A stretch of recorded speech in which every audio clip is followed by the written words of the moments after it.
আসসালামু আলাইকুম। যে যেখানে আছেন দয়া করে বসুন স্থির হয়ে, কারণ আমি মোহাম্মদ সাবিত আলম আজ যে ভয়ঙ্কর ঘটনায় হোঁচট খেয়েছি সেই ঘটনাটি সাহসী মানুষের মেরুদণ্ড কাঁপিয়ে দেবে। লিসনার্স, নিজেকে একজন হুজুরের প্রেক্ষাপটে চিত্রিত করুন। ভাবুন, এমন একজন ব্যক্তি যিনি জ্ঞান এবং নির্দেশনার জন্য সকলের নিকট সম্মানিত। এবছর পবিত্র লাইলাতুল বরাতের রাতে এই ঘটনাটি প্রথম তার কণ্ঠস্বর খুঁজে পেয়েছিল আপনাদের জন্য। কণ্ঠস্বর কেন বললাম? আসলে সেদিন রাতে এই ঘটনাটি আমি শুনেছিলাম আপনাদের মাঝে উপস্থাপন করার জন্য। ঘটনাটি যেন নিস্তব্ধ সুরে ফিসফিস করে রহস্যের পূর্বাভাসের বাতাস বহন করেছিল সেদিন। কোনো গল্পের মতো এই ঘটনাটি নিছক কোনো কল্পনার চিত্র নয়, বরং এমন এক সময়ের বর্ণনা যা সাধারণের সীমানাকে অতিক্রম করে। আমার বন্ধু সাকিব, তার দাদা এই করুণ ঘটনার একজন সাক্ষী। সাকিবের দাদা 4 বছর আগে সাকিবকে এই ঘটনাটি বলেছিলেন। সাকিব সেদিন তার দাদার দেখা এক অজানা ছায়া উন্মোচনের যন্ত্রণাদায়ক অভিজ্ঞতা আমাদের সাথে ভাগ করে নিয়েছিল। এখন ভাবুন যে এই ঘটনাটি ভূত.com-এ যাওয়ার পথ খুঁজে পাচ্ছে তাদের জন্য যাদের অতি প্রাকৃতের প্রতি অতৃপ্ত ক্ষুধা রয়েছে। ঘটনাটি সাকিব তার দাদার ভাষাতেই বলেছিল আমাকে। আমি ঘটনাটি নিজের মতো পরিমার্জিত করে আপনাদের নিকট উপস্থাপন করছি। বলছে সাকিব তার দাদার ভাষায়। অধ্যায় 1, সাহায্যের জন্য করুণ কান্না।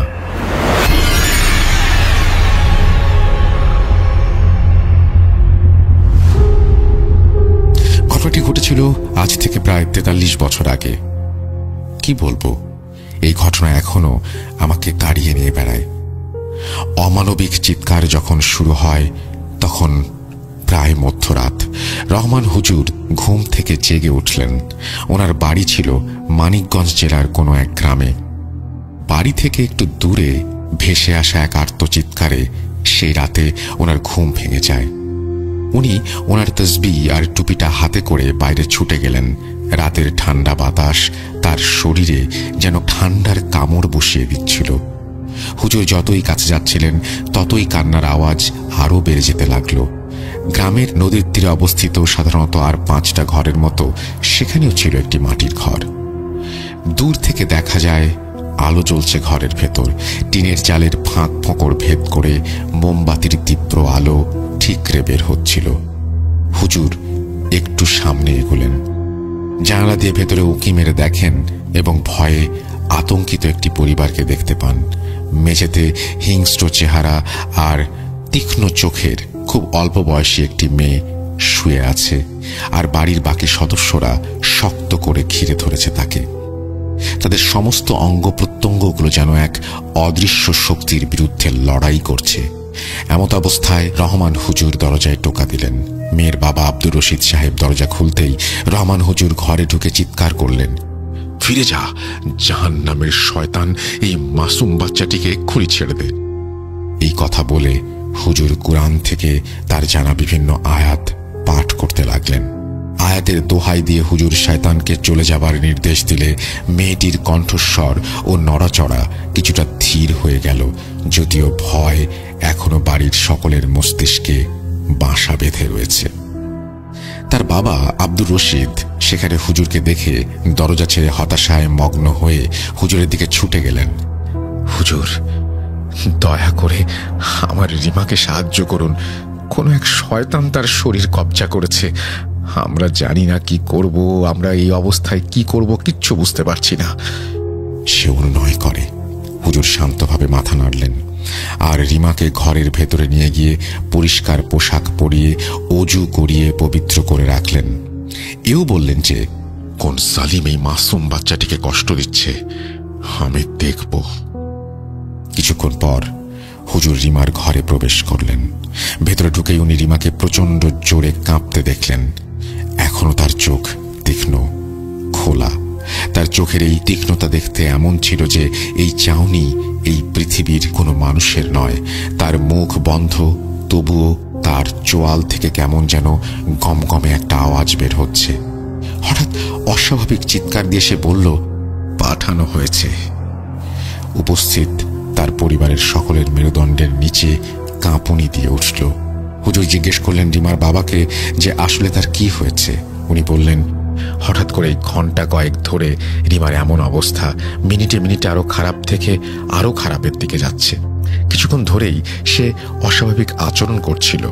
প্রথমে সে নানান ধরনের অদ্ভুত দুঃস্বপ্নের কথা বলতো আমাদের, তারপর নানান ধরনের উল্টাপাল্টা আগা মাথা ছাড়া কথা বলতে শুরু করে। আস্তে আস্তে সে রাতে ঘুমানো বন্ধ করে দিয়েছিল একেবারেই। না ঘুমিয়ে ঘুমিয়ে চোখ দুটো দেখতে কেমন যেন শয়তানের মতো হয়ে গিয়েছে। খাওয়া দাওয়া বন্ধ করে দিয়েছিল। দিনরাত নাকি সে কারোর জন্য অপেক্ষা করতো আর বলতো, 12 জন, মাত্র 12 জন। খারাপ 12 জন, কি বা তাদের পরিচয় কিছুই আমরা জানি না। রাত বিরেতে চিৎকার চেঁচামেচি করা থেকে শুরু করে নানাবিধভাবে পরিবারের সবাইকে আক্রমণ করা, আরো কত কিছু করে সে বলতো এগুলো নাকি একটা পরীক্ষা। 12 জনের জান কবজ করে কেউ একজন আসবে, কিন্তু কে সেটা জিজ্ঞেস করলে রাগী গলায় হেসে ফিসফিস করে বলতো, মৃত্যু। হুজুর, আমার মনে হয় কোনো শয়তান তাকে বশ করেছে, আপনি ওকে বাঁচান। ও আমার খুবই আদরের মেয়ে, বাঁচান মেয়েটাকে হুজুর, চাপা গলায় বললেন রশিদ সাহেব। হুজুর রশিদ সাহেবের কাঁধে আশ্বাস দিয়ে হাত রাখলেন আর রিমার মাথার কাছে ঘেঁষে বসলেন। হুজুর রিমার চুলে আলতো করে হাত বুলিয়ে দিলেন আর বললেন, মাথা ঠান্ডা করো মা, কোনো ভয় বা কোনো প্রকার ক্ষতি নেই। রিমার আগে গজগজ করতে করতে বলল, হুজুর এখন তোর কাছে আসবে। হুজুর রিমাকে বলল, কে আসবে? হে শয়তান, তুই অপবিত্র, এই পবিত্র শরীরে এটা কি অভিশাপ দিয়েছিস তুই? যতই নিষ্পাপ হবার ভান ধরিস না কেন, তুই শয়তান, তোর নিকৃষ্ট স্বভাব প্রকাশ কর। হুজুরের কথায় রিমার কোনো ভ্রুক্ষেপ হল না। রিমার মুখ তার অস্বাভাবিক গতিবিধি অব্যাহত রেখেছে। কিছুক্ষণ পর হঠাৎ ভারী এক কণ্ঠস্বর উত্থিত হয় রিমার মুখ দিয়ে, যা আসলে তার নয়। বোকা হুজুর, তুই আমাকে হারাতে পারবি না। আমি জুলকারনাইন, আমি মালিক। আজ রাতে এই মেয়েটিকে আমার ইচ্ছে মতো কষ্ট দিয়ে মারব। হুজুর কুরআনের আয়াত উচ্চারণ করে শয়তানকে সাবধান করে বললেন যে তার খেলা এখানেই শেষ। উনি মেয়েটির শরীর ছেড়ে দিতে বললেন শয়তানকে, অন্যথায় আল্লাহর আয়াতের ক্রোধের মুখোমুখি হবার জন্য প্রস্তুত হতে বললেন। হুজুরের সতর্ক বার্তা শুনে শয়তান ঠাট্টা করে হেসে উঠল। খুব ভালো। এই কথা বলে শয়তান জানালো সে আপাতত চলে যাবে, তবে সকলকে জেনে রাখতে বলল যে সে দাবি করছে যে তার মুনিব শয়তানের জন্য এই গ্রামের 12টি আত্মাকে তুলে নিয়ে যাবে। হুজুর যেন পারলে তাদের সবাইকে বাঁচিয়ে দেন। এই কথা বলার সাথে সাথেই রিমার শরীর হিংস্রভাবে কাঁপতে শুরু করে এবং আস্তে আস্তে স্থির হয়ে যায়। জ্ঞান ফিরলে রিমার আচরণ পরীক্ষা করে হুজুর স্বস্তির নিঃশ্বাস ফেললেন আর জানালেন যে রিমা এখন স্বাভাবিক অবস্থায় আছে। রিমা আবার ঘুমিয়ে গেল। রশিদ সাহেব তার ঘুমন্ত মেয়েকে কৃতজ্ঞ চিত্তে কোলে তুলে নিয়ে হুজুরকে ধন্যবাদ জানালেন।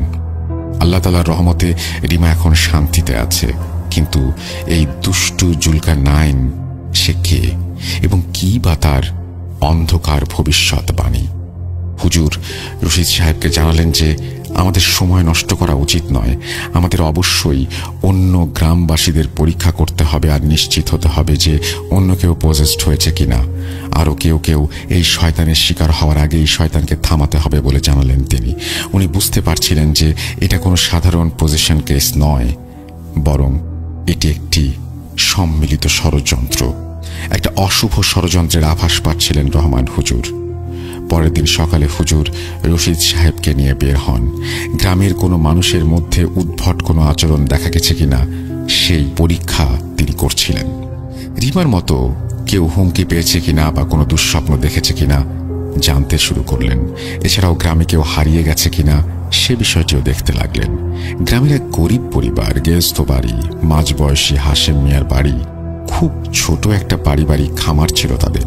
ওনাদের পরিবারের খামারে পৌঁছে হুজুর তাদের দেখতে পান 18 বছরের ছেলে মাসুদ খুঁড়িয়ে খুঁড়িয়ে কাজ করছে।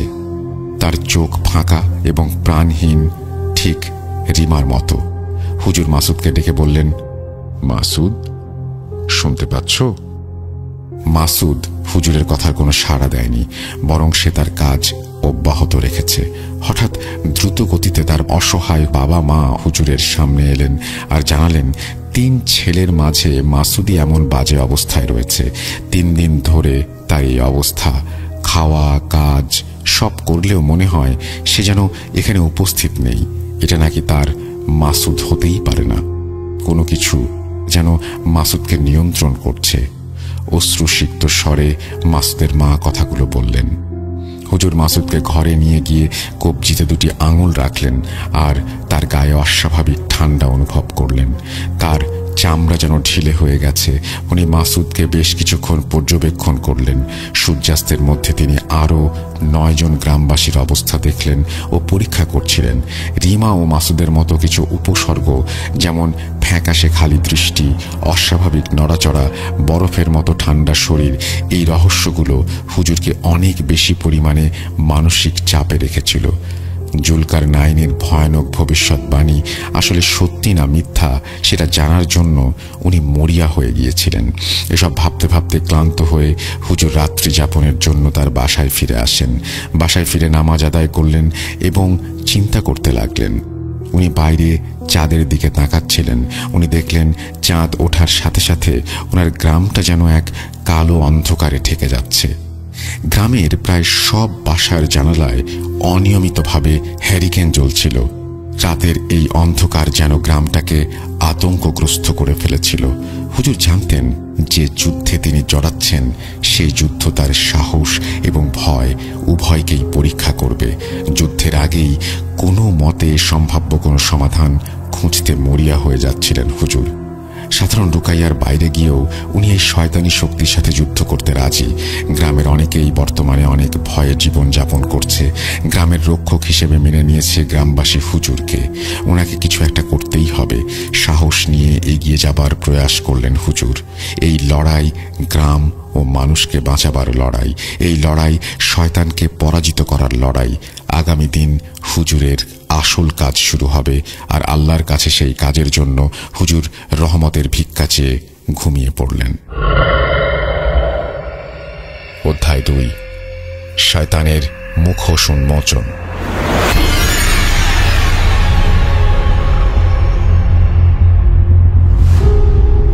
সেদিন গ্রামের ওপর আবার রাত নামল, আর সাথে রাত নামল আব্দুর রশিদ সাহেবের পরিবারের ওপর। আব্দুর রশিদ সাহেবের মেজ ছেলে অর্থাৎ আমি সেদিন রাতে হুজুরের বাসায় উপস্থিত হই রিমার জন্য। রিমাকে আবার শয়তান বন্দী করেছে। রিমার বাড়িতে যেন কবরস্থানের নীরবতা। হুজুরকে দেখে আব্দুর রশিদ সাহেব তাকে ভেতরে নিয়ে স্বাগত জানালেন। উনি জানালেন রিমা সুস্থ নেই। শয়তান এবার আরও শক্তিশালী হয়ে ফিরেছে। হুজুরের কাছে নিজের মেয়ের জীবন বাঁচাবার জন্য চেষ্টা করার প্রবল আশা ব্যক্ত করলেন রশিদ সাহেব। তিনি অনেক অনুনয় বিনয় করে হুজুরকে কথাগুলো বলছিলেন। হুজুর ইনশাল্লাহ বলে রিমার ঘরে গিয়ে দেখলেন আবছা বাতির আলোয় রিমা মেঝেতে কাতরাচ্ছে।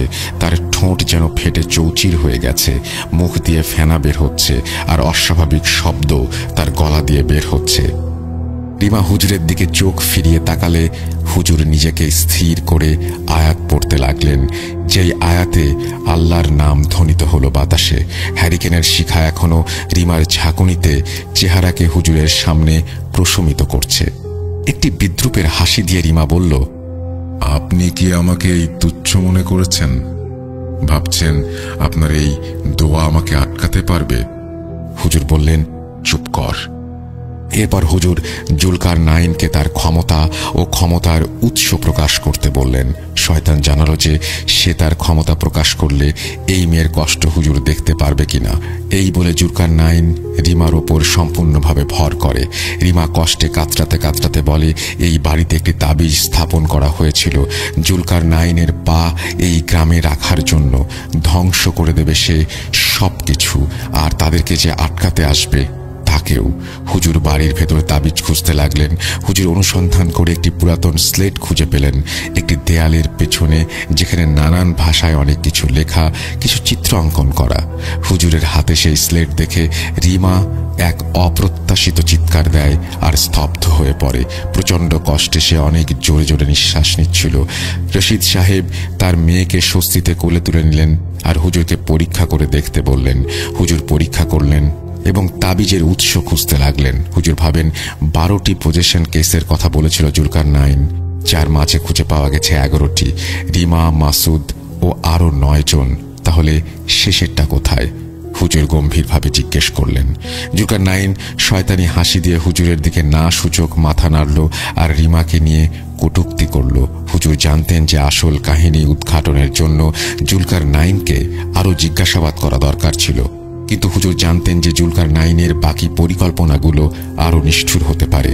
তিনি আব্দুলকে বললেন রিমাকে পাহারা দেবার জন্য এবং বাকি একজনকে খুঁজে বের করার জন্য রওনা হলেন, এই আশায় যে শেষ ব্যক্তির সাথে কথা বললে হয়তো উনি গুরুত্বপূর্ণ কোনো ক্লু খুঁজে পেতে পারেন। উনি গ্রামের রাস্তায় চলতে লাগলেন। গ্রামের এক বাড়ির সামনে গিয়ে হোঁচট খেয়ে পড়েন। কোনো এক অদৃশ্য শক্তি ওনার কানে কানে বলে, এখানে।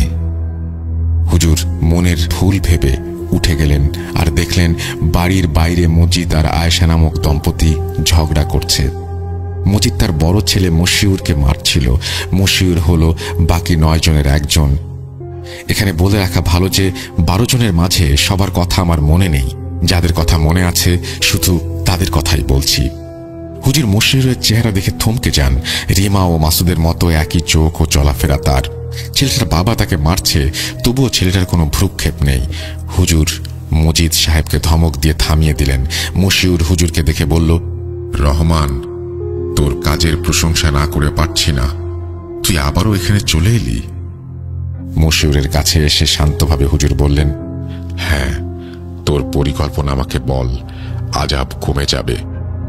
মশিউরের নড়াচড়া থেমে গেল হুজুরের চ্যালেঞ্জের কথা শুনে। সে তার নাম বাবিল এবং তার আরেক নাম মৃত্যু। মশিউর স্বাভাবিক কণ্ঠস্বর অস্বাভাবিক করে কথাগুলো বলল। হুজুর বাবিলকে জিজ্ঞাসা করলেন সে কেন এই নিরপরাধ মানুষদের কষ্ট দিচ্ছে। বাবিল জানায় তাদের মালিক শয়তান দুনিয়াতে চরম বিশৃঙ্খলা সৃষ্টিকারী, মানুষের কষ্ট তাকে আনন্দ দেয়। মশিউর দাঁতে দাঁত লাগিয়ে কটকট করে হাসছিল।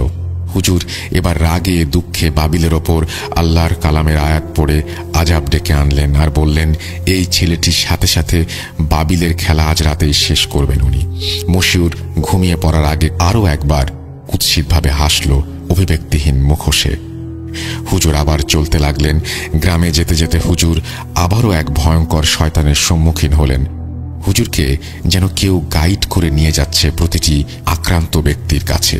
হয়তো সেই শয়তান যার পরিকল্পনার কথা এখনো জানা যায়নি।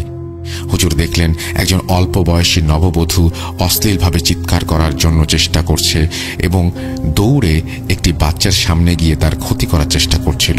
হঠাৎ সে হুজুরের দিকে তাকিয়ে ফিক করে হেসে দিয়ে বলল, বাহ রহমান, তুই এসেছিস তাহলে?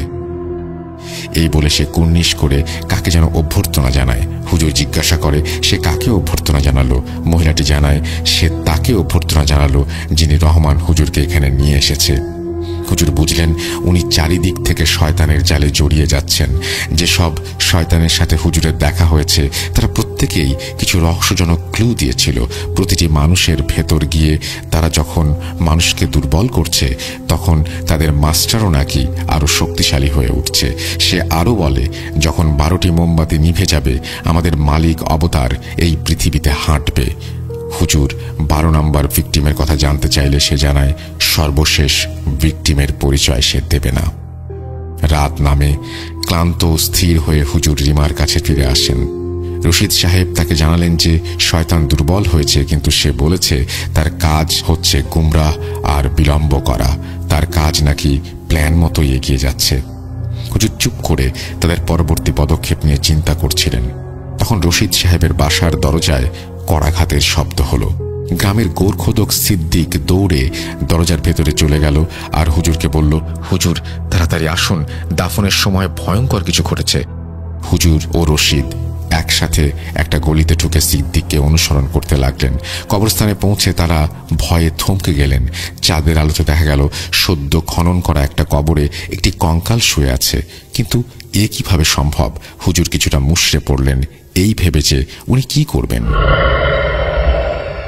অধ্যায় 3, রুকাইয়া যুদ্ধ।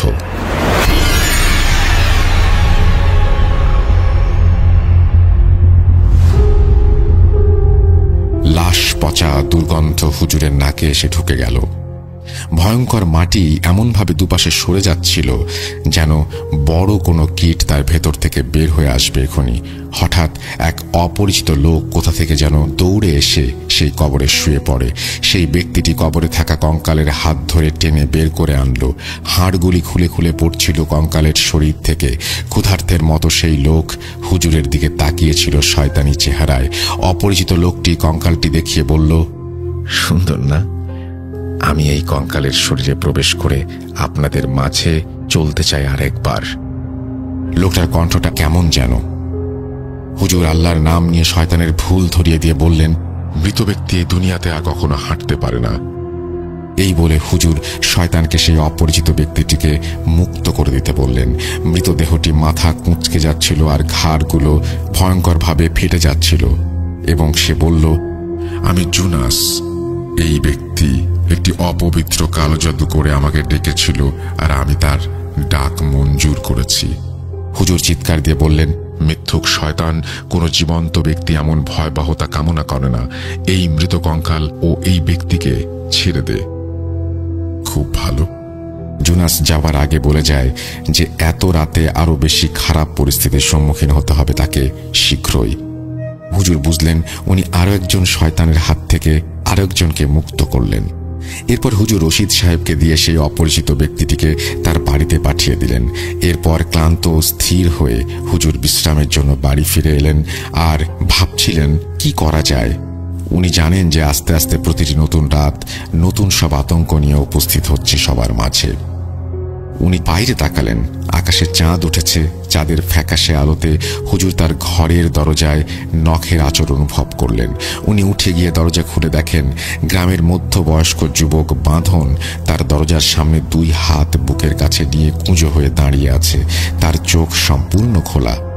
আমাকে ভেতরে ঢুকতে দে। তার মুখ খুবই বিদঘুটে, গলার আওয়াজগুলো কেমন ভাবে যেন বের হচ্ছিল। হুজুর কিছুটা বিচলিত হয়ে জিজ্ঞেস করলেন সে কি চায়। বাঁধন জানায় সে এখন হুজুরের সঙ্গ চায়। এই কথা শুনে হুজুর ভয়ে পিছু হটেন আর টেবিল থেকে পড়া পানি ছিটিয়ে দিলেন বাঁধনের ওপর। পানি গায়ে লাগার পর হুজুর তাকে ধাক্কা দিয়ে দরজার বাইরে বের করে দেন আর দরজা বন্ধ করে দেন। দরজার বাইরে থেকে হিংস্র প্রাণীর গর্জন ভেসে আসছিল। দরজার তালা দিয়ে হুজুর বিচলিতভাবে আল্লাহর কাছে সাহায্য চাইলেন। বহু কষ্টে ওই রাতটা তিনি পার করলেন। ফজরের আজান দিলে উনি নামাজ পড়লেন আর ভাবলেন সত্যিকারের যুদ্ধ আস্তে আস্তে শুরু হতে যাচ্ছে।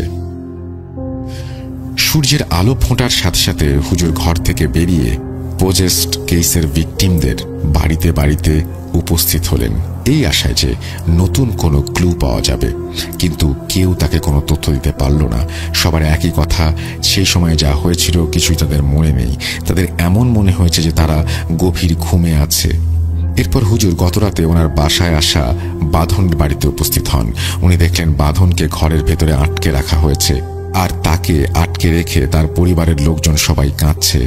বাঁধন হুজুরকে দেখে জিজ্ঞাসা করে কাল রাতে হুজুরের কেমন ভয় লেগেছিল। হুজুর বাঁধনের ঘরে ঢুকে বাঁধনের রুকাইয়া করে বাঁধনকে সুস্থ করে দেন। হুজুরের মনে হলো শয়তানগুলো যেন নিজ ইচ্ছায় সবার দেহ ত্যাগ করে চলে যাচ্ছে। কিন্তু কেন? ওদের আসল প্ল্যান কি? কোনোভাবেই তিনি ধরতে পারছিলেন না। হুজুর নিজ মনে হেঁটে বাড়ি ফিরছিলেন। এমন সময়ে একটি বাড়ির জানালা থেকে কেউ একজন মেয়েলি কণ্ঠে হুজুরকে ফিসফিস করে বলে, রহমান, এদিকে আয়।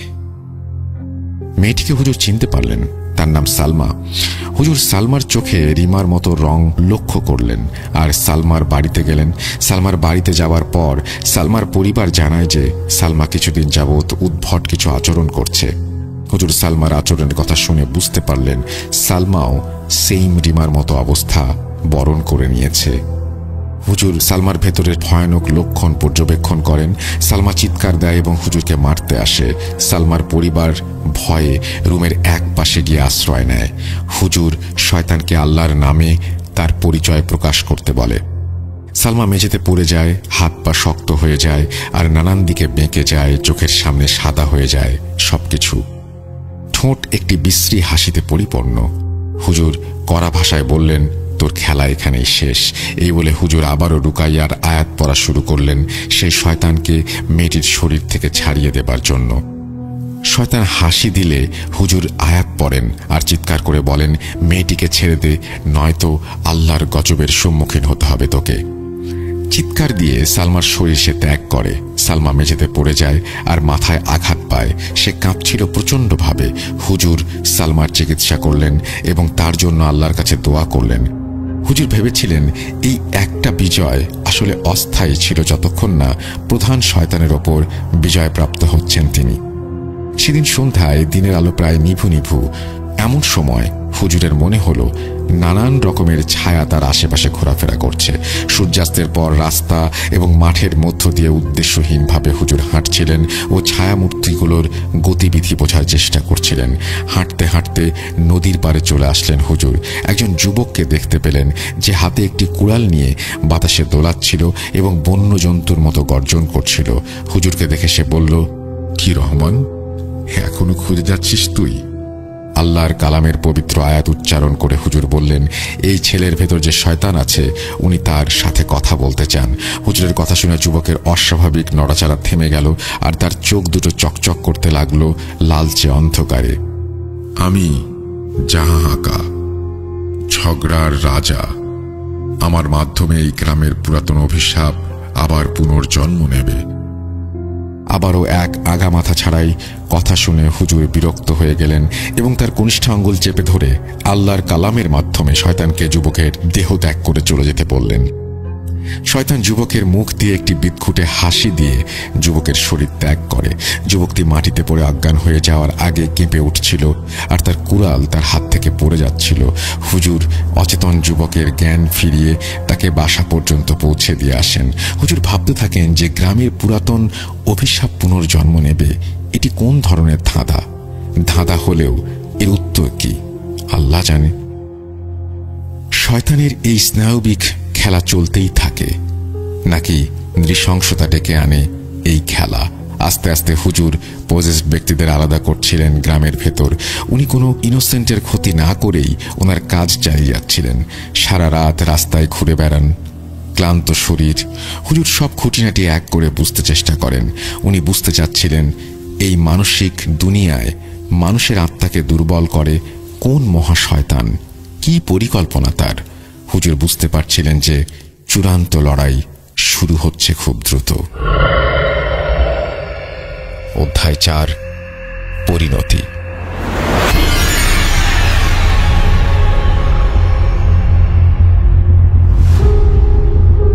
পরদিন সকালে সূর্য ওঠার সাথে সাথে হুজুর জানতেন সময় আস্তে আস্তে কমে আসছে। শুধুমাত্র রহস্যজনক 12 নম্বর ঘটনাটি আইডেন্টিফাই করা বাকি ছিল।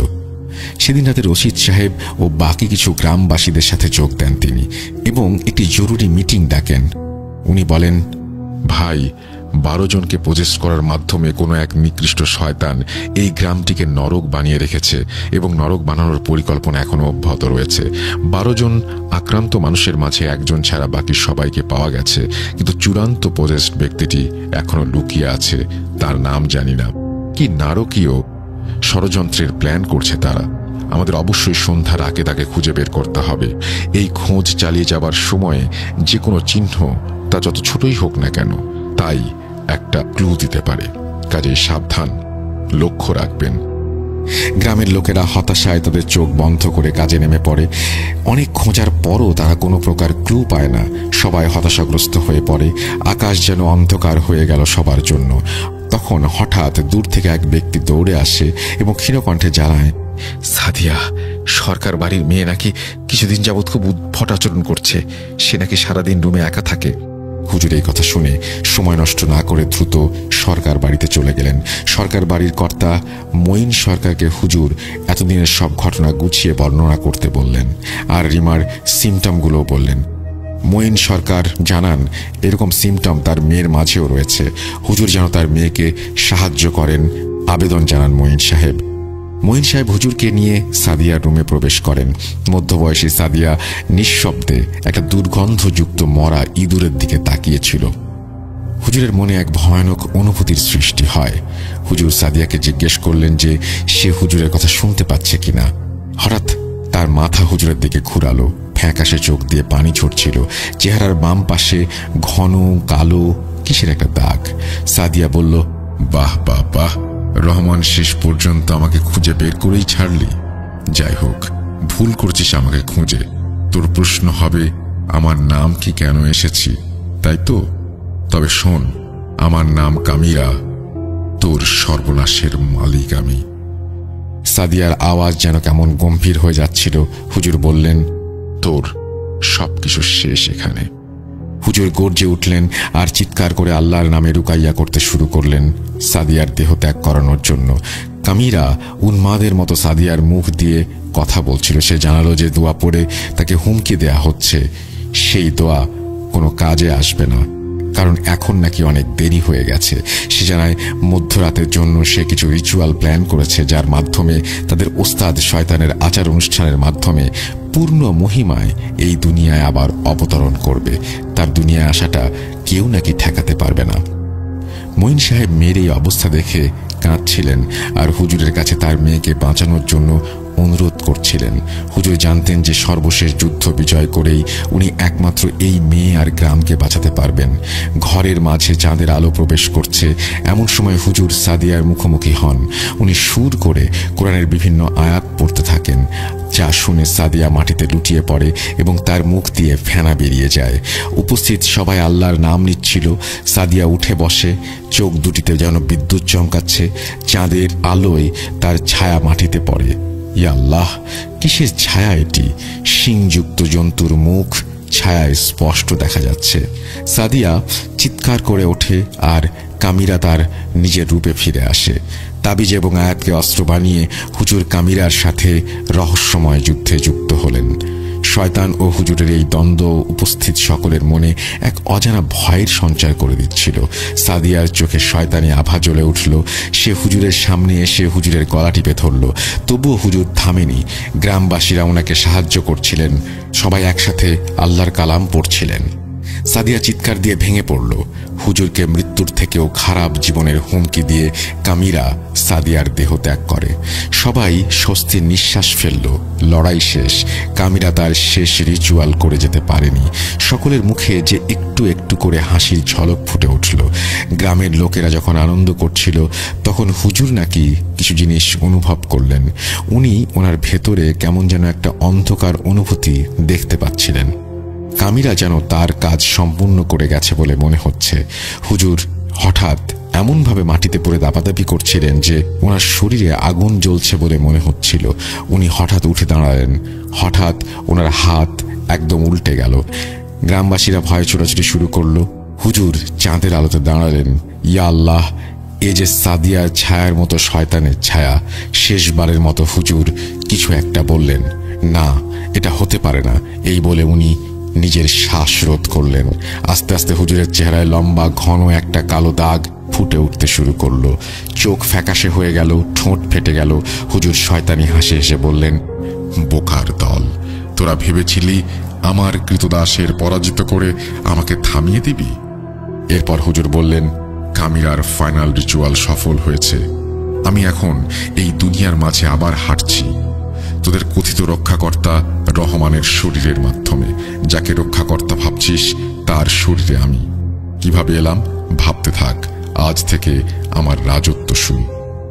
এই বলে হুজুর জানলা দিয়ে লাফ দিয়ে পালিয়ে যান। গ্রামের লোকেরা স্তম্ভিত হয়ে গিয়েছিল এই ঘটনা দেখে। তারা বুঝতে পারল যে কোনো এক জঘন্য শয়তানকে পরাজিত করতে গিয়ে তার অনিচ্ছাকৃতভাবে শয়তানের হাতেই নিজেকে সঁপে দিতে হয়েছে। সবাই ভয়ে ভয়ে সরকার বাড়ি ত্যাগ করে চলে যান শেষের রাতের দিকে। সূর্য উঠল গ্রামে। দিনটি যেন এক আজাবের দিন। হুজুরের শয়তানি হাসি এখনো প্রতিধ্বনিত হচ্ছে ক্ষতবিক্ষত বাঁশঝাড় জুড়ে। জানি না এই ঘটনা নতুন কোনো ঘটনার সূত্রপাত করেছিল কিনা বা এরপর কিছু হয়েছিল কিনা তাও জানা হয়নি। এই বলে সাকিব তার দাদার বলা ঘটনাটি শেষ করলেন। কেমন লাগলো ঘটনাটি অবশ্যই জানাবেন। যদি একটু ভালো লেগে থাকে তবে আমি নিজেকে ধন্য মনে করব। সকলের সুস্থতা কামনা করে আমি মোহাম্মদ সাবিত আলম আজ বিদায় নিচ্ছি। আবারও কথা হবে নতুন কোনো সপ্তাহে, নতুন কোনো এপিসোডে। আল্লাহ হাফেজ। এই বলে তিনি তার ঘটনা শেষ করেছেন। আশা করছি তার ঘটনাটি আপনাদেরও ভালো লেগেছে। যদি ভালো লাগে অবশ্যই আমাদের জানাবেন, ভালো না লাগলেও আমাদেরকে জানাবেন। আমরা চলে যাব আমাদের পরবর্তী ঘটনায়।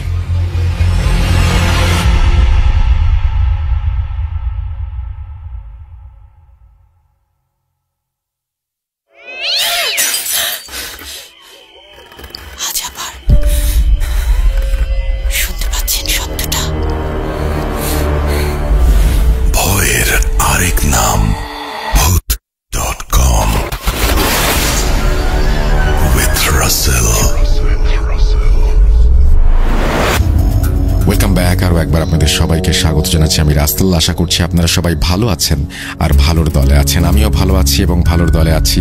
আমরা চলে যাচ্ছি আমাদের পরবর্তী ঘটনায়। আশা করছি এই ঘটনাটি আপনাদের ভালো লাগবে। আসসালামু আলাইকুম রাসেল ভাইয়া ও প্রিয় শ্রোতা, কেমন আছেন আপনারা? আশা করছি মহান আল্লাহ তাআলার অশেষ সহমতে আপনারা সবাই ভালো আছেন এবং সুস্থ আছেন। আমিও আপনাদের দোয়া এবং আল্লাহর রহমতে ভালো আছি আলহামদুলিল্লাহ। আমি মোহাম্মদ সিফাত আলম লিখছি চট্টগ্রাম থেকে। আজ 24 নভেম্বর শুক্রবার।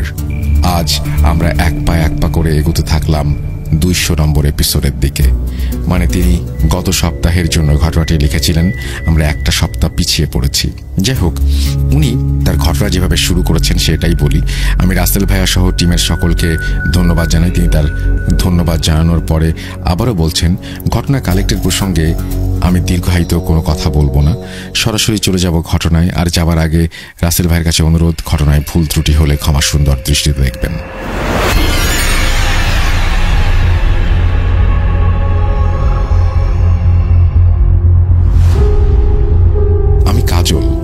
আমার জন্ম 1970 সালে। আর 5টা বাচ্চাদের মতো আমার শৈশবটাও খুবই সাদামাটা ছিল। আমার মা বাবা আমাকে অনেক বেশি আদর করতেন।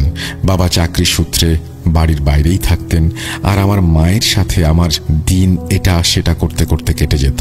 ছেলেবেলা থেকেই আমার মায়ের মুখে অদ্ভুত কথা শুনে বড় হয়েছি আমি। আমার বাবা বারবার আমার মাকে নিয়ে কোনো কথা উঠলে কেন যেন বলতেন আমার নাকি 2জন মা।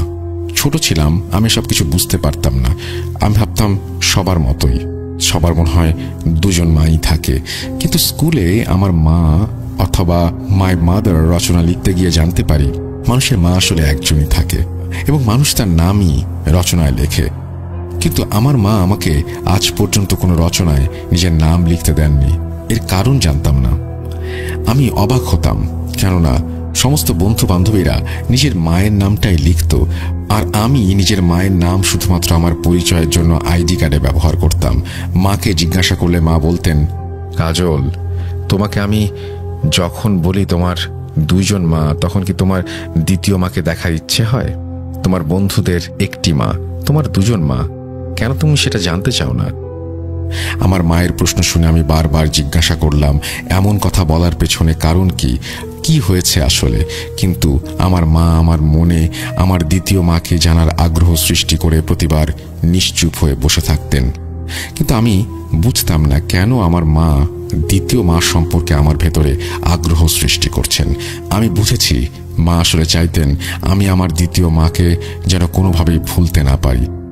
আমি আমার দ্বিতীয় মাকে দেখিনি, আমি জানতাম না তিনি দেখতে কেমন ছিলেন বা তিনি মানুষ হিসেবে কেমন ছিলেন, আর কেন বারবার আমাকে তার কথা স্মরণ করিয়ে দেয়া হয়, যেই মানুষটাকে আমি কখনো নিজের চোখে দেখিনি। আমার মা আমার মনে বারবার আগ্রহের আগুন জ্বালিয়ে দেয়। 10 বছর আগে সামান্য পরিচিত চেহারাটা মনে রাখতে পারে না কেউ, সেখানে এমন একজনের কথা বারবার বলা হচ্ছে যাকে আমি কখনো দেখিনি।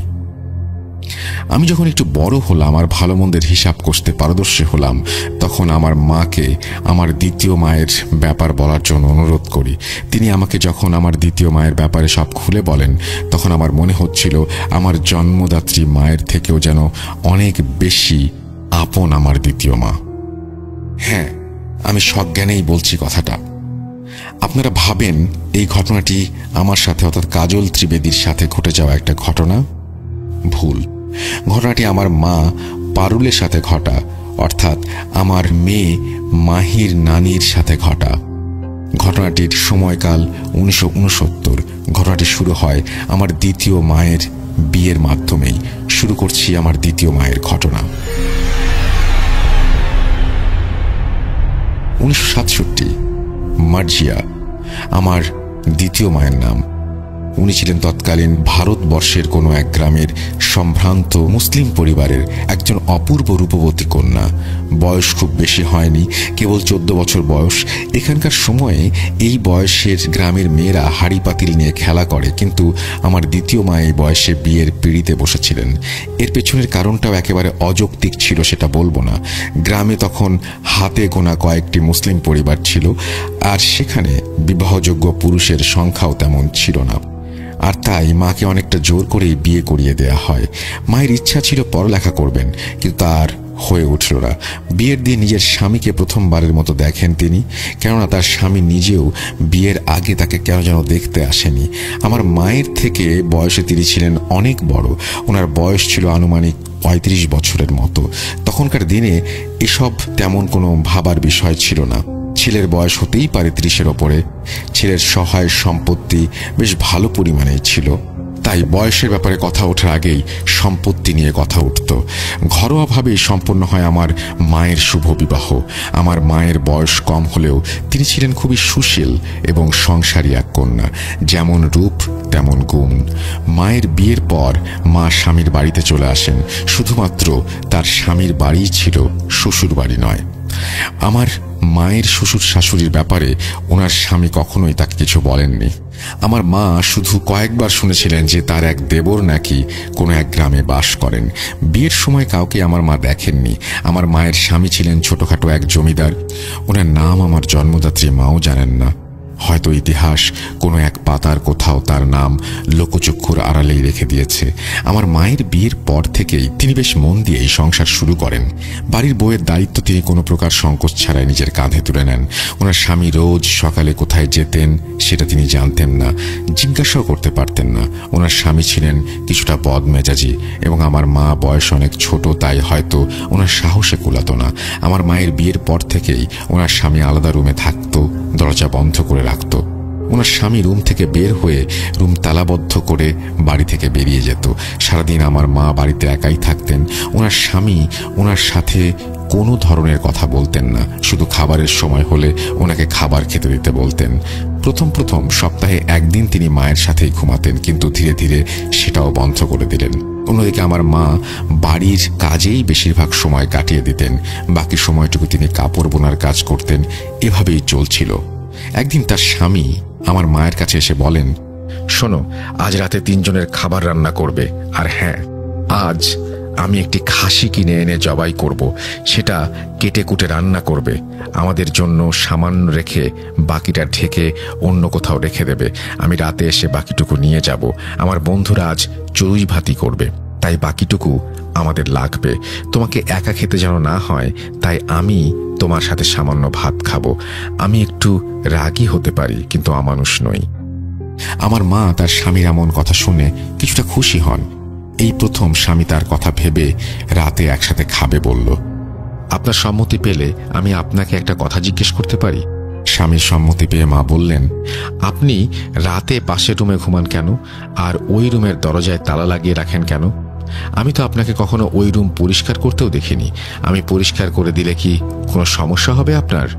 আমার মায়ের কথা শুনে ওনার স্বামী বলেন, শোনো, বসতে দিলে শুতে যাওয়ার অভ্যাস তোমাদের বউদের জন্য নতুন কিছু নয়। ওই রুমে আমার অনেক মূল্যবান কাগজ আর আমার সারা জীবনের সঞ্চয় আছে, যার গুরুত্ব তোমার মাথায় ঢুকবে না। আমি জমিদার। আমার বাড়িতে এর আগেও অনেকবার চুরির ঘটনা ঘটেছে, তাই আমি সেসব হেফাজত করার জন্যই রুমে তালা দিয়ে রাখি, আর ওই রুমে আমিই থাকি। ওই রুমে আমি ছাড়া আর কারো প্রবেশের অধিকার নেই। সামান্য দুটি কথা বলেছি, তোমার আগ্রহের শেষ নেই দেখছি। রাতে আমি বাড়িতে খাবো না, তুমি নিজের জন্য খাবার রেখে বাকিটা আলাদা করে রেখো, আমি সময় মতো এসে নিয়ে নিব। নিজের স্বামীর মুখ থেকে এমন কথা শুনে আমার মা বেজায় কষ্ট পান। মুখ বুজে সব সহ্য করেন তিনি, কেননা তার এছাড়া আর কি বা করার আছে। বিকেলের দিকে ওনার স্বামী মস্ত বড় এক খাসি নিয়ে হাজির হন। বাড়ির উঠোনে জবাই করেন সেই খাসি। আমার মা তার স্বামীর কথা মতো খাসির মাংস রান্না করেন এবং সামান্য রেখে বাকিটুকু ভালোভাবে গরম করে শিকেতে তুলে রাখেন। রাতে ওনার স্বামী এসে মাংসের হাঁড়ি নিয়ে তড়িঘড়ি করে বেরিয়ে পড়েন।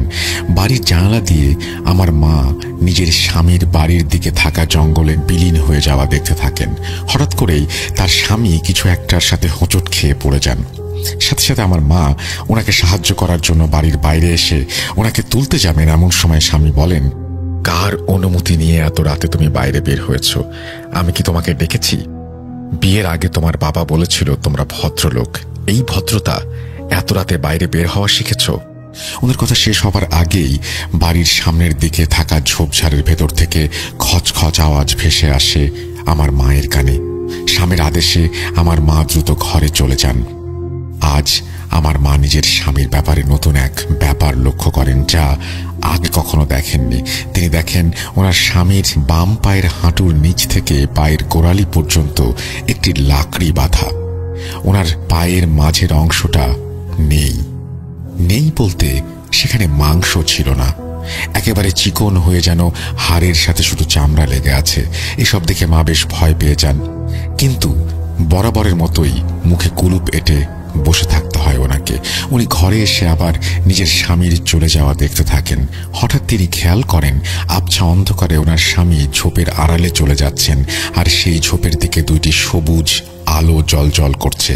হঠাৎ সেই আলো রং পরিবর্তন করে লাল রং ধারণ করে। আমার মা ভয়ে জানালা থেকে সরে আসেন। সেদিন রাতে ওনার স্বামী বাড়িতে ফেরেননি। শেষ রাতে ফজরের নামাজ পড়ে আমার মা সামান্য কিছু সময় ঘুমিয়েছিলেন। হঠাৎ ভারী গলার চিৎকার শুনে ওনার ঘুম ভেঙে যায়। মা উঠে দেখেন ওনার স্বামী রাগান্বিত হয়ে ওনার দিকে তাকিয়ে আছেন।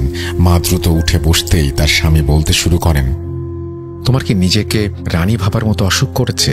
এত সকালে রানীর মতো ঘুমাচ্ছ যে? ঘরে কি তোমার জন্য 14টা দাসী রাখা আছে যারা তোমার জন্য কাজ করবে? আমার মা স্বামীর কাছে ক্ষমা চান। ওনাকে ক্ষমা করা হয়, কিন্তু সেই ক্ষমার একটি প্রতীক হিসেবে ওনার গালে 5টি বড় বড় আঙুলের ছাপ স্পষ্ট থেকে স্পষ্টতর হয়ে উঠছিল। মা দ্রুত সকালের খাবার তৈরি করেন। সেদিন ওনার স্বামী বাড়িতেই ছিল। খেয়ে দিয়ে নিজের রুমে গিয়ে ঘুমিয়ে পড়েছিল হয়তো, কিন্তু মা কিছুতেই যেন স্বস্তি পাচ্ছিলেন না। ওনার মনে ঘুরপাক খাচ্ছিল অজস্র না জানা প্রশ্ন, যার উত্তর কেবল স্বামী ওনাকে দিতে পারেন।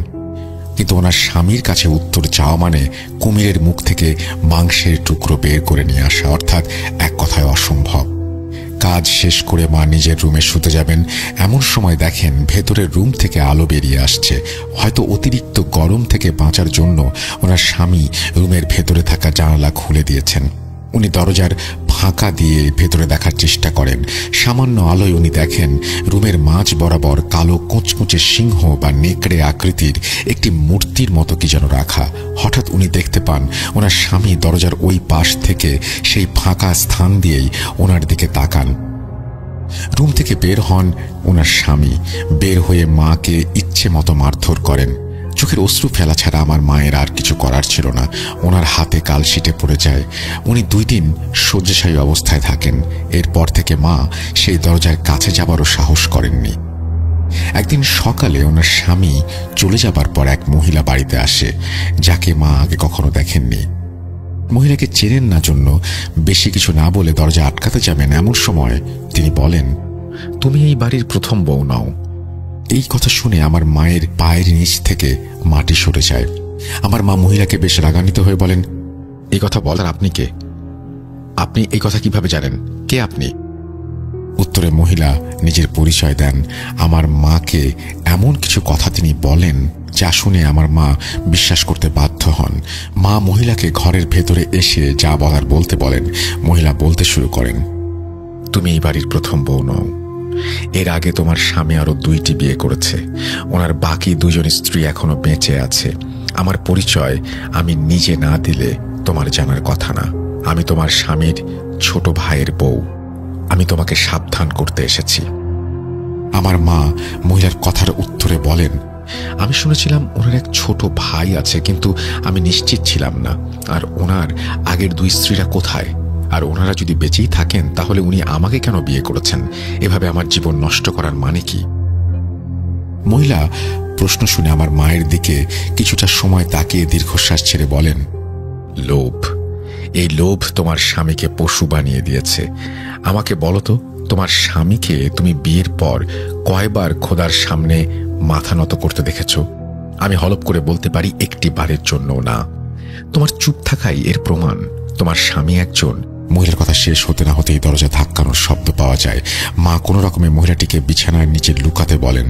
দরজা খুলতে চান তিনি। কথায় আছে, যেখানে বাঘের ভয় সেখানে শুনতে হয়। দরজা খুলে মা দেখেন ওনার স্বামী দরজায় দাঁড়ানো। দরজার সামনে থাকা মহিলার জুতা খেয়াল করেননি স্বামী। তার স্বামী নিজের রুমে চলে গেলে মা দ্রুত সেই মহিলাকে বাড়ির বাইরে পাঠিয়ে দেন। যাবার আগে তিনি বলেন, যত দ্রুত সম্ভব এই বাড়ি থেকে চলে যাও। এটা একটা শয়তানের বাড়ি, জানো? আর ওর সাথে তোমার মতো মেয়ে থাকতে পারবে না। নিজের প্রাণ বাঁচাতে চাইলে এখনই চলে যাও। মহিলার এই কথা শুনে মা কিছুই বুঝতে পারছিলেন না। অন্যদিকে প্রতিনিয়ত মনে নতুন নতুন প্রশ্নের জন্ম নিচ্ছিল। হঠাৎ একদিন রাতে মা কাপড় বোনার কাজ করছেন। এমন সময় তার স্বামী এক বৃদ্ধা মহিলাকে বাসায় নিয়ে আসেন। কোনো কথা না বলেই দ্রুত মহিলাকে নিয়ে নিজের রুমে গিয়ে দরজা বন্ধ করে দেন। মা আগ্রহ নিয়ে দরজার পাশে দাঁড়িয়ে থাকেন, কিছু শুনতে পাবেন এই আশায়। ভেতর থেকে মহিলা বলছে, সম্ভব না, তুই অন্য কোনো রাস্তা ভাব। কতবার বলেছি বাড়ির বউকে সাবধানে রাখবি, পেরেছিস? চোখাচোখি না হলে তো এই বায়না করতো না। আমি ওকে বোঝাবো, কিন্তু তুই কিছু করবি না। শুধু আমি যা বলবো সেই মতো কাজ করবি, কোনো প্রশ্ন করবি না। মা তার স্বামীকে বলতে শোনেন, কিন্তু মা। বৃদ্ধা মহিলা মায়ের স্বামীকে থামিয়ে দিয়ে বলেন, কোনো কিন্তু নেই, যা বলছি কর। আমার ছোট ছেলে আমার কথার অবাধ্য হয়েছে জন্যই আজ এই অবস্থা। এখন তুইও কি সেই পথে হাঁটবি? যা বলেছি তা জোগাড় কর, আর তোর বউয়ের ঘুমানোর অপেক্ষা কর। তোর বউ ঘুমিয়ে পড়লে আজ আমাকে ওর সাথে কথা বলতে হবে, নইলে আমি এখানে আসতাম না। তুই সময় নষ্ট করিস না, যা বললাম সময় থাকতে করে ফেল। আমি ওর সাথে কথা বলে ওকে মানিয়ে নেব। সম্পূর্ণ বাক্য শেষ না করেই দুজন চুপ হয়ে যায়। খুব ধীরে ধীরে কথা বললেও আমার মায়ের দৃঢ় মনোযোগের বলেই মা সব শুনতে পান। কথা শেষ হবার সাথে সাথেই মা পা টিপে টিপে নিজের বিছানায় গিয়ে শুয়ে পড়েন। মা বুঝতে পারেন এই মহিলা নিশ্চিত তার শাশুড়ি, কিন্তু তিনি থাকেন কোথায় আর এসব উল্টাপাল্টা কথা কেন বলছেন? আমার মা চোখ বন্ধ করে এসব ভাবছেন। এমন সময় তার স্বামী বের হয়ে তাকে বলেন, খেয়েছো? আচ্ছা শোনো, না খেলে খেয়ে এসো, আর আলো নিভিয়ে শুয়ে পড়ো। সারাদিন অনেক কাজ করতে হয়, আরাম করে ঘুমাও। এই কথা বলে স্বামী চলে যান এবং তিনি জানান তিনি ঘুমাবেন, কেউ যেন তাকে বিরক্ত না করে। মা এসব নিয়ে ভাবতে ভাবতেই ঘুমিয়ে পড়েন। সকালে ঘুম থেকে উঠে মা রীতিমতো চমকে যান। ওনার স্বামী এক অপরিচিত অল্প বয়সী মহিলাকে বাড়ি নিয়ে আসছেন। বাড়িতে এসে মাকে বলেন এই মহিলা নাকি তার মামাতো বোন। তার মামা মামি নাকি অনেক আগেই মারা গিয়েছেন। মহিলার স্বামী কিছুদিন আগে মারা যাওয়ার মহিলার যাওয়ার কোনো জায়গা নেই আপাতত। মহিলা তাই কিছুদিন এখানেই থাকবেন। তিনি অন্তঃসত্ত্বা। তার স্বামী ওনার যত্নের কোনো ত্রুটি করতে নিষেধ করেন। আমার মা এবারে এসব দেখে মুখ খোলেন। একটা মানুষ ভয় পেতে পেতে আর কত সহ্য করতে পারে? মা বলেন, আপনার পরিবারে কে কে আছে বলুন। আমাকে আপনি আপনার ব্যাপারে কোন কথাটা বলেছেন? আমি আপনার স্ত্রী, কিন্তু আমি আপনাকে চিনি না, জানি না, আপনার সম্পর্কে কিছুই জানি না। আজ আপনি চুপ থাকতে পারবেন না, উত্তর দিন। আজ মায়ের কথা শুনে তার স্বামী রাগ করছেন না। তিনি বললেন, আমি যা করেছি তোমার ভালোর জন্যই করেছি। তোমার ভুলের জন্য আমাকে সব করতে হচ্ছে। আমাকে আমার কাজ করতে দাও। আর কোনো প্রশ্ন করবে না, উত্তর পাবে না জেনেও প্রশ্ন করার কি মানে আছে? এবারেও মাকে চুপ থাকতে হলো। নিজের স্বামীর কথার কাছে এবারেও তার হার স্বীকার করতে হলো। এদিকে মায়ের বিয়ের 2 বছর পার হয়ে যাচ্ছে। সেদিন রাতে খাওয়া দাওয়া শেষ করে মায়ের স্বামী তার বোনকে নিজের রুমে রেখে মায়ের সাথে এসেই ঘুমিয়ে যান। সকালে তিনি বের হয়ে যাবার পর সেই অন্তঃসত্ত্বা মহিলার সাথে মায়ের কথা হয়। মা ওনাকে নিজের পরিচয় দিতে বলেন, কিন্তু মহিলা বারবার মায়ের প্রশ্ন এড়িয়ে যান। মহিলার চেহারাতে কেমন যেন ভয়ের ছাপ। মায়ের অনেক জোড়াজুড়িতে মহিলা বলতে শুরু করেন, দিদি, আমার নাম পারুল। আমার স্বামী 2 মাস আগে মারা গিয়েছেন। আমার অবস্থা খুবই খারাপ। পেটে বাচ্চা নিয়ে 2 বেলা 2 মুঠো খেতে পারি না। রাস্তায় রাস্তায় ঘুরি। আপনার স্বামীর সাথে আমার কয়েকদিন আগে রাস্তায় দেখা হয়। তিনি আমাকে বেশ কিছু টাকা দিয়ে বলেন ওনার বাড়িতে ওনার ঘর পরিষ্কার করার কাজ করে দিতে হবে। কিন্তু দিদি, এই অবস্থায় আমি কিভাবে কাজ করব? আমার 9 মাস চলছে। আমাকে তিনি বলেন সন্তান হবার পর থেকেই কাজ শুরু করতে। এর আগে আমাকে নিজের বাড়িতেই থাকতে বলেন, আর কি কি কাজ করতে হবে তা আপনাকে দেখে শিখতে বলেন। আমি খুশি মনেই আমার সন্তানের মুখ চেয়ে রাজি হই দিদি। কিন্তু কাল রাতে ওই রুমে আমি ঘুমাতে পারিনি। রাতে বারবার 2টি সবুজ আর লাল চোখ আমার সামনে ঘুরঘুর করছিল। ভয়ে চিৎকার দেবার ক্ষমতাও হারিয়ে ফেলেছিলাম দিদি। আপনার স্বামী আমাকে এসব বলতে মানা করেছেন, কিন্তু দিদি আমার খুব ভয় করছে। আমি কি করব বুঝতে পারছি না। এই শুনে মা এবারে নড়ে চড়ে বসেন। তিনি এর শেষ দেখার প্রতিজ্ঞা করেন। দুপুরে রান্না বাদ দিয়েই তিনি পাশের গ্রামে নিজের স্বামীর ভাইয়ের বউয়ের সাথে দেখা করেন। যাবার আগে পারুলকে ভালোভাবে দরজা বন্ধ করে দিতে বলেন। সেখানে গিয়ে তার দেবরের দেখা পান। তার দেবর তাকে জানান, আমাদের পরিবার কখনোই তেমন ধনী ছিল না। ছাপোষা মানুষ আমরা। নুন আনতে পান্তা ফুরোয় অবস্থা। আমার ভাইয়ের মধ্যে লোভ নামক বস্তু ছিল, যার সব হয়েছে আমার মায়ের জন্য। একদিন আমার ভাই কোথা থেকে যেন একটি বই সংগ্রহ করে। এরপর থেকে শুরু হয়। এর আগে 2টি বিয়ে করেছে। 2 বউয়ের সন্তানদের দান করে দিয়েছে। দ্বিতীয় বউ তার সন্তানকে দান করার ব্যাপারটা টের পেয়ে যায়। তাই দান করতে বিলম্ব হওয়াতে পিশাচরূপী শয়তান কোনোভাবে তার পায়ের মাংসে কামড় বসিয়েছে। এরপর থেকে পায়ের অবস্থা তো আপনি জানেনই। এসব করেই এত টাকা পয়সার মালিক হয়েছে সে। এখন সে পিশাচ সাধনা করে। ভাইয়ের সব কর্মকাণ্ড লোকমুখে কুসংস্কারের মতো ছড়ায়। সেই সাথে অনেকবার বিয়ে করতে চেয়েও পারেনি। তোমার খোঁজ পেয়ে তাই দ্রুত তোমাকে বিয়ে করে। কিন্তু তোমার বয়স 18 না হলে তোমার সন্তান উৎসর্গের কোনো যোগ্য হবে না। তুমি সাবধানে থেকো। বাকি 2 বউয়ের মধ্যে প্রথমজন পাগল হয়ে গেছে, আর দ্বিতীয়জন কোথায় কেউ জানে না। প্রতি 2 বছর পর পর বাচ্চা দান করতে হয়। এবছর কি করবে তাই নিয়ে হয়তো ভাবছে। মা এসব শুনে বলেন, ভাই, এবার আর ভয় পেলে চলবে না। কেননা এসব শুধু আমার জীবনের প্রশ্ন নয়। আমাকে সব জানানোর জন্য ধন্যবাদ। আসি। মা তার স্বামীর ভাইয়ের কথা বিশ্বাস করেন, কেননা তার স্বামীর আচরণ এসবের সত্যতা প্রমাণ করে। বিকেলে বাড়ি ফিরে এসে পারুলকে সব জানান। পারুল এবং মা বুঝতে পারেন পারুলকে কেন এখানে আনা হয়েছে। কথা শেষে 2 রাকাত নফল নামাজ পড়ে তিনি হাতুড়ি দিয়ে নিজের হাতে রুমের দরজা সজোরে আঘাত করে ভেঙে ফেলেন। রুমে প্রবেশ করে মা দেখেন নেকড়ের মতো একটি মূর্তি রুমের মাঝখানে রাখা, আর বিভিন্ন স্থানে নকশা করা। নেকড়ে মূর্তির চোখ 2টি সবুজ হয়ে আছে। মাকে দেখার সাথে সাথে সেই চোখ লাল হয়ে যায়। মা নিজের স্বামীর আসার অপেক্ষা করতে থাকেন। সন্ধ্যায় তার স্বামী এসে সব দেখে বাকরুদ্ধ হয়ে যায়। তিনি বারবার পারুলকে বাইরে নিয়ে যেতে চাচ্ছেন। একবার সফল হন, কিন্তু মা তার পিছু নেন, আর হাতুড়ির আঘাতে নিজের স্বামীর পায়ে লাগানো কাঠের লাকড়িটি ভেঙে দেন। সাথে সাথে তার স্বামী মাটিতে পড়ে যান। দোহাই তোমার, একে ভেতরে নিয়ে যেও না। আমি তো মরবই, সাথে তুমিও বাঁচবে না।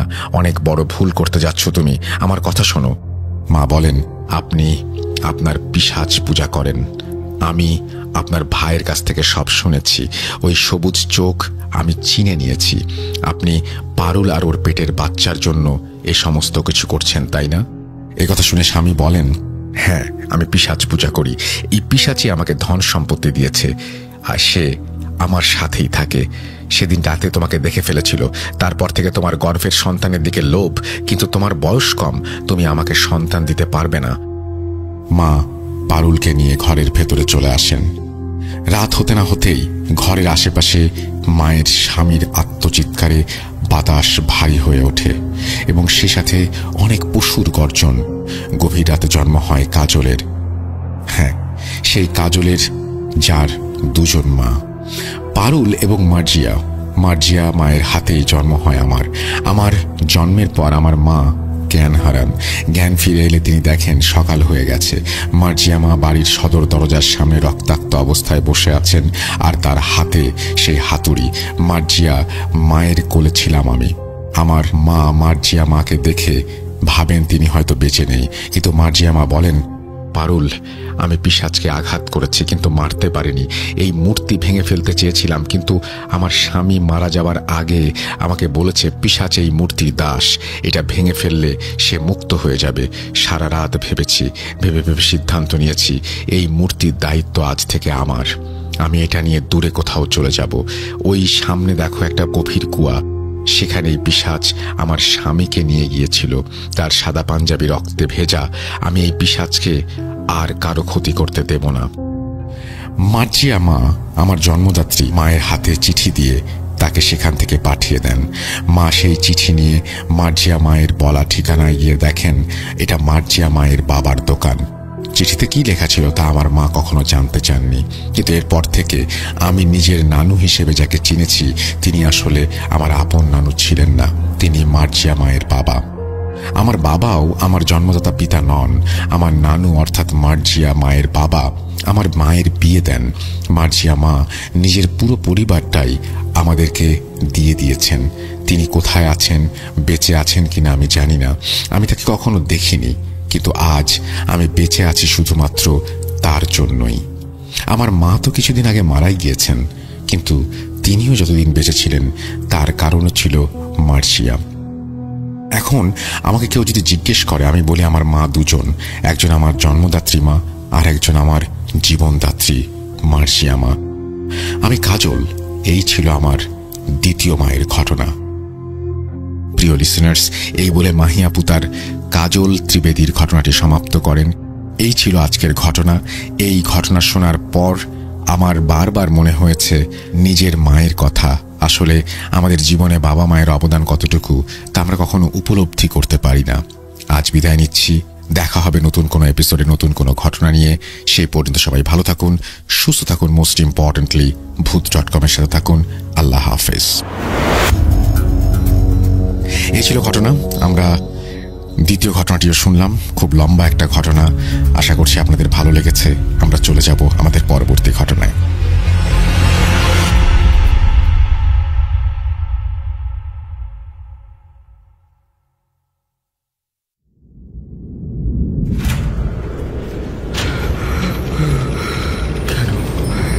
কেন তুমি আসো? আমি শুধু তোমার সাথেই থাকতে চাই। কিভাবে সম্ভব? মৃতদের এই পৃথিবীতে থাকতে নেই। তুমি তুমি চলে যাও, চলে যাও, প্লিজ চলে যাও। সবটাই কি ইলুশন, নাকি অন্য জগতের কেউ কখনো হাজির হয়ে যায় চোখের পলকে? ভূত.com with Russell। Welcome back. 200তম এপিসোড শেষ হওয়ার পরে 201তম এপিসোড চলছে এবং এই এপিসোডটি খুবই ইন্টারেস্টিং হচ্ছে আমার ধারণা। এবং আমরা এখন একটা অডিও ক্লিপে যাব। আশা করছি এই অডিও ক্লিপটি আপনাদের ভালো লাগবে। ভালো লাগলে অবশ্যই আমাদের জানাবেন, ভালো না লাগলেও আমাদের জানাবেন। আমাদের ইমেল অ্যাড্রেস russell.booth.com@gmail.com। আমরা আপনাদের অপেক্ষায় থাকবো। এত লম্বা একটা সময় ধরে আপনাদেরকে এপিসোড উপহার দিচ্ছি, ঘটনা উপহার দিচ্ছি। এখন ভাবতেও ভালো লাগে যে এতদিন পর্যন্ত আপনারা যেহেতু সঙ্গে আছেন, সামনের অনেকটা পথ হয়তো একসাথে হাঁটতে পারবো। কথা না বাড়িয়ে চলে যাচ্ছি ঘটনায়।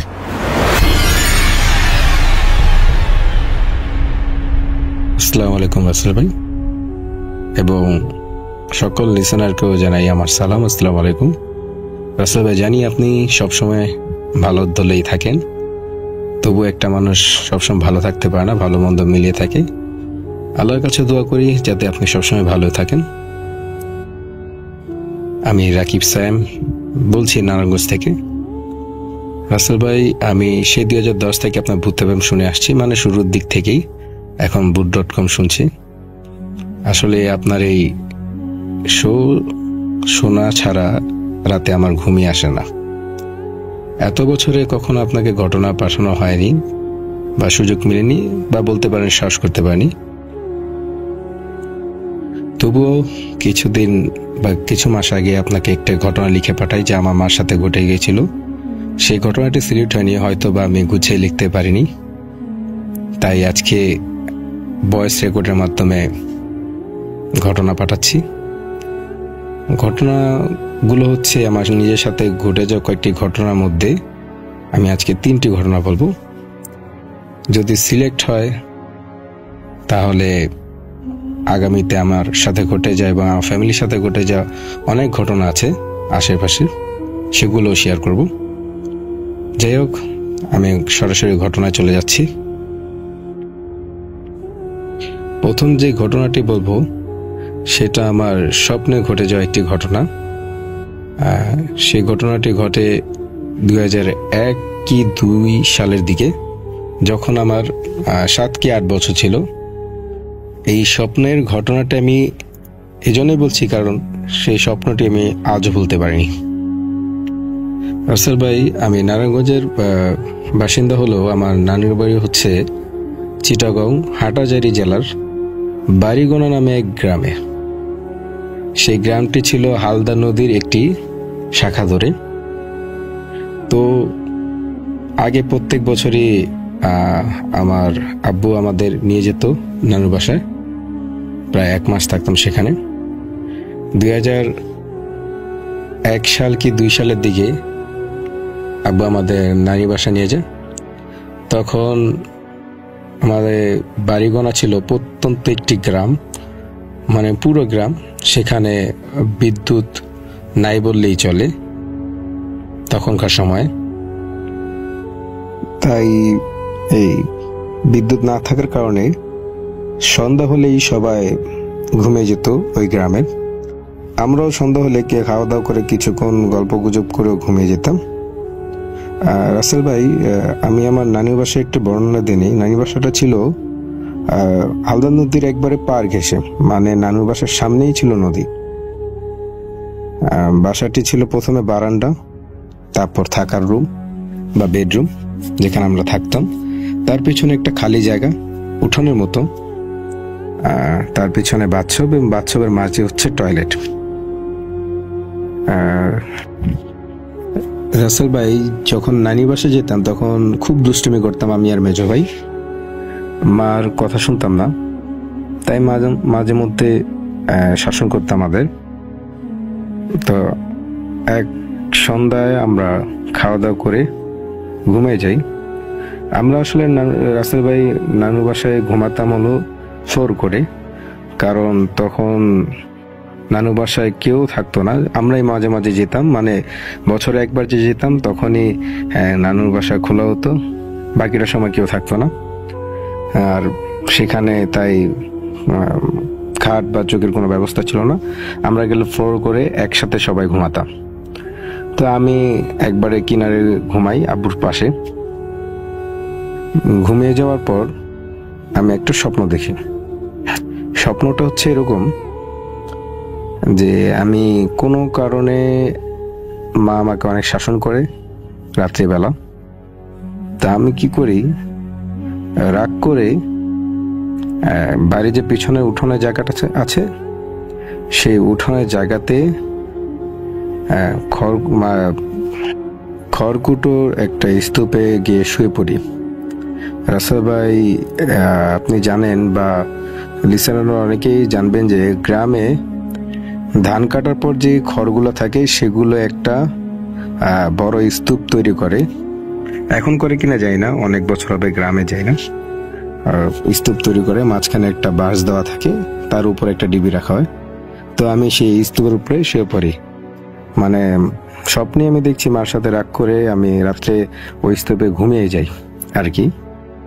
এরপরে দেখি যে ভাজ্যের পাশ দিয়ে কে যেন আসছে, বলছে গম্ভীর ভাষায়, রাকিব। তখন আমি যে খড়কুটায় শুয়েছিলাম উঠে পড়লাম, উঠে অপলক দৃষ্টিতে সেখানে তাকিয়ে থাকলাম। দেখলাম একটি লোক আসছে যার সারা শরীর চাদর দিয়ে ঢাকা ছিল। মানে চাদরটা এরকম ভাবে ছিল যে 2 হাত দিয়ে পেঁচিয়ে রাখলে যেরকম হয় না, যেমন পাখির ডানা দুটো যদি দুইটা ডানা যখন মুখের সামনে এসে ধরে যেরকম আবর্তন করে রাখতে পারে বা আবর্তন করে, তেমনভাবেই ওই লোকটি চাদর দিয়ে তার সারা শরীর ঢেকে রেখেছে বা আবর্তন করে রেখেছে। সেইভাবেই সামনে আস্তে আস্তে আসতে লাগলো, আর আমি স্বপ্নের মধ্যে ভয় পেতে লাগলাম। তখন ওই লোকটা যখন সামনে আসলো, আস্তে আস্তে সামনে আসতেছিল, যখন আমিও সেই লোকটা দিকে তাকিয়েছিলাম।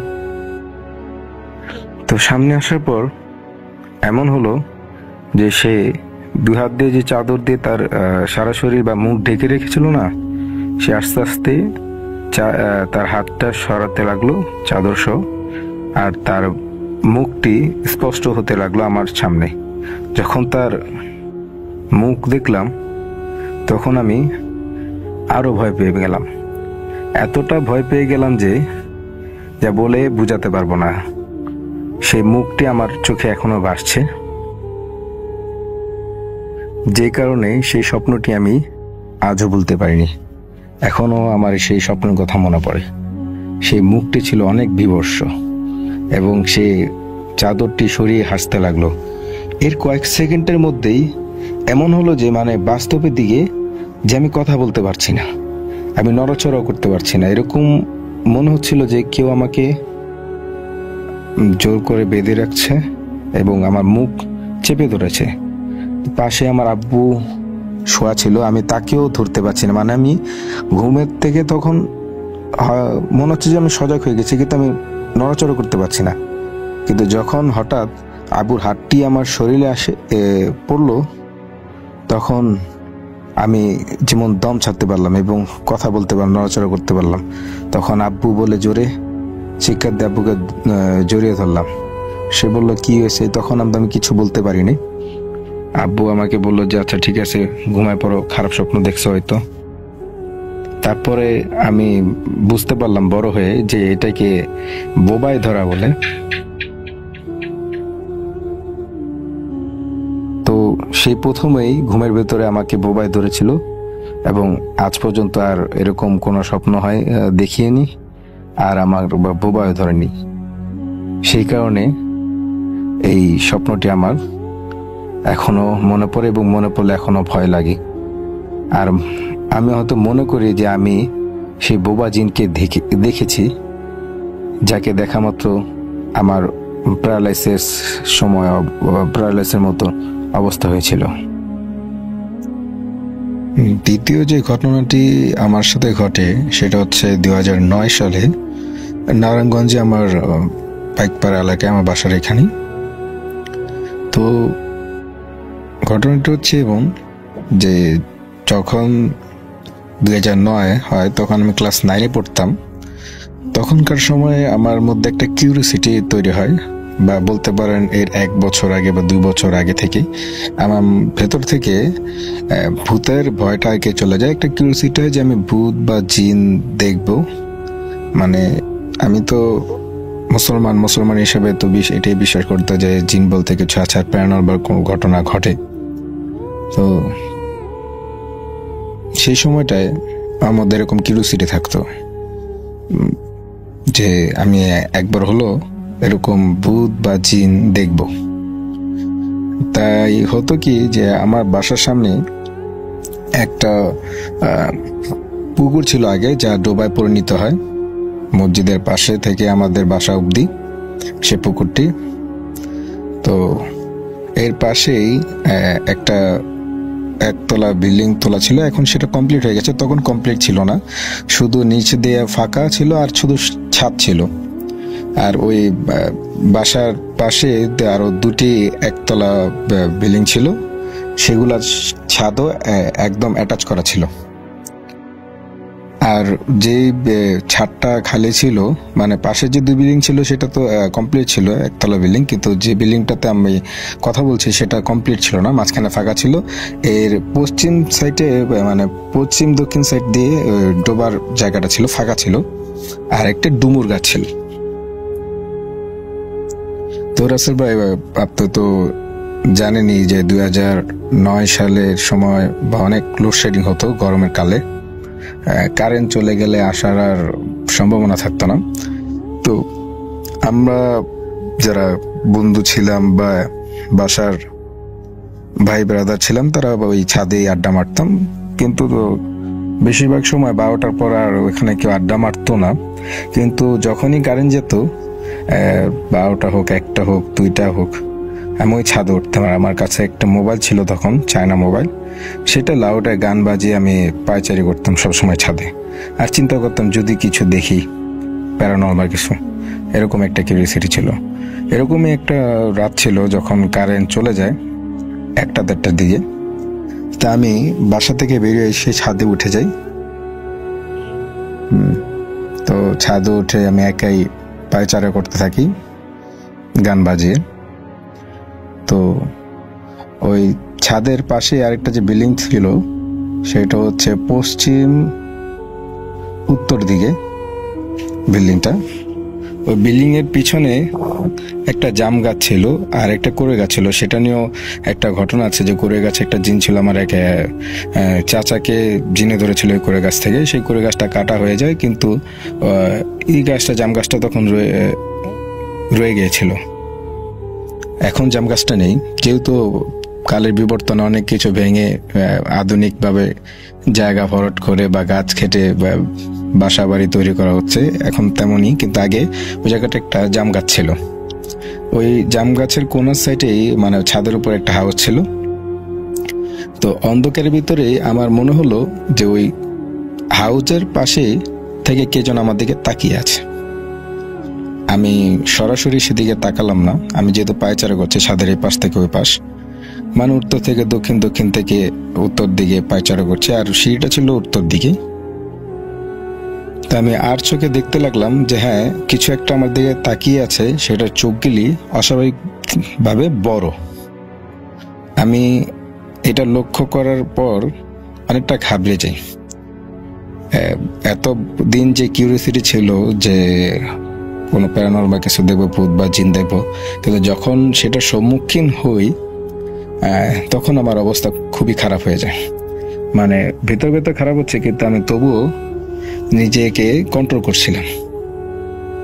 আমি আর চোখে আর একটু ভালোভাবে দেখতে লাগলাম, মানে 2-3বার পায়চারি করলাম। যে দেখলাম জিনিসটা হচ্ছে 2.5 ফুট কি 3 ফুটের সমান একটা বাচ্চার মতন। মাথায় কোনো চুল নেই, কিন্তু মাথাটা অনেক বড় এবং চোখগুলাও অনেক বড় বড়। সেটা ওই কোণা থেকে আমাকে দেখছে। তা আমি তারপর চিন্তা করলাম ওইটা দেখে সরাসরি না তাকিয়ে আমি যখন আবার দক্ষিণ থেকে উত্তর দিকে আসলাম, আস্তে আস্তে আমি সিঁড়ি দিয়ে নিয়ে বাসার দিকে চলে যাই আর কি। এই ঘটনাটা বলার কারণ হচ্ছে এই যে অনেকেরই কিউরিওসিটি থাকে, অনেকে অনেক সাহস দেখায়। যেমন আমিও বলি আমি অনেক সাহসী, কিন্তু মানুষ যত সাহসী হোক না কেন, যখন কোনো প্যারানর্মাল বা অস্বাভাবিক কিছু বা দেখে বা সম্মুখীন হয়, তখন কিন্তু তার ওই সাহস রেখে মানে সাহসটা ধরে রাখাটা খুবই হয়ে যায়।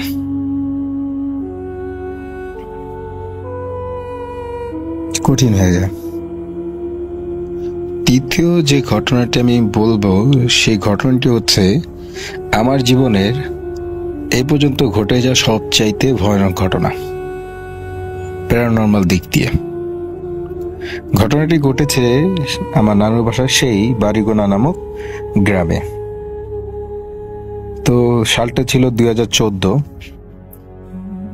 তখন আমি, আমার মামাতো ভাই এবং কিছু তার বন্ধুরা মিলে পশ্চিমপাড়া বাজারে আড্ডা দিচ্ছিলাম।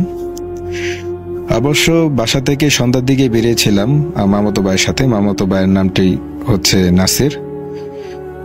আগে তারা সাম্পান ছিল তাদের, কিন্তু সাম্পানের কোস্ট এবং নদীতে করার কারণে তারা তখন সিএনজি চালাতো আর কি।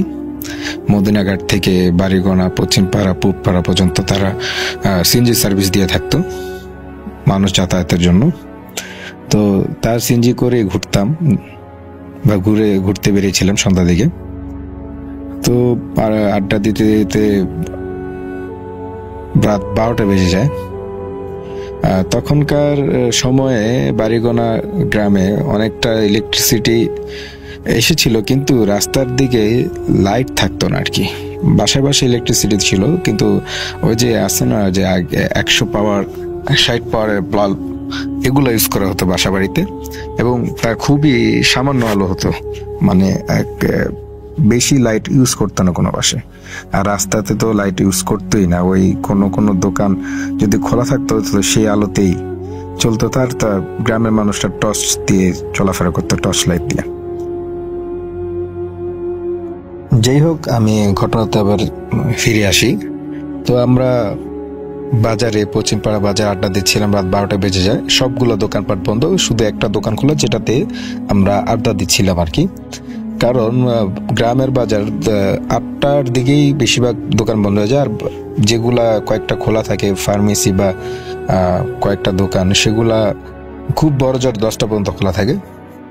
কিন্তু আমাদের যে দোকানটা সেটা 12টা পর্যন্ত খোলা রাখার কারণ হচ্ছে যে সেই দোকানটা ছিল আমাদের পরিচিত, এবং আমরা সবাই মিলে আড্ডা দিচ্ছিলাম বিদায় দোকানটি 12টা পর্যন্ত খোলা রাখে।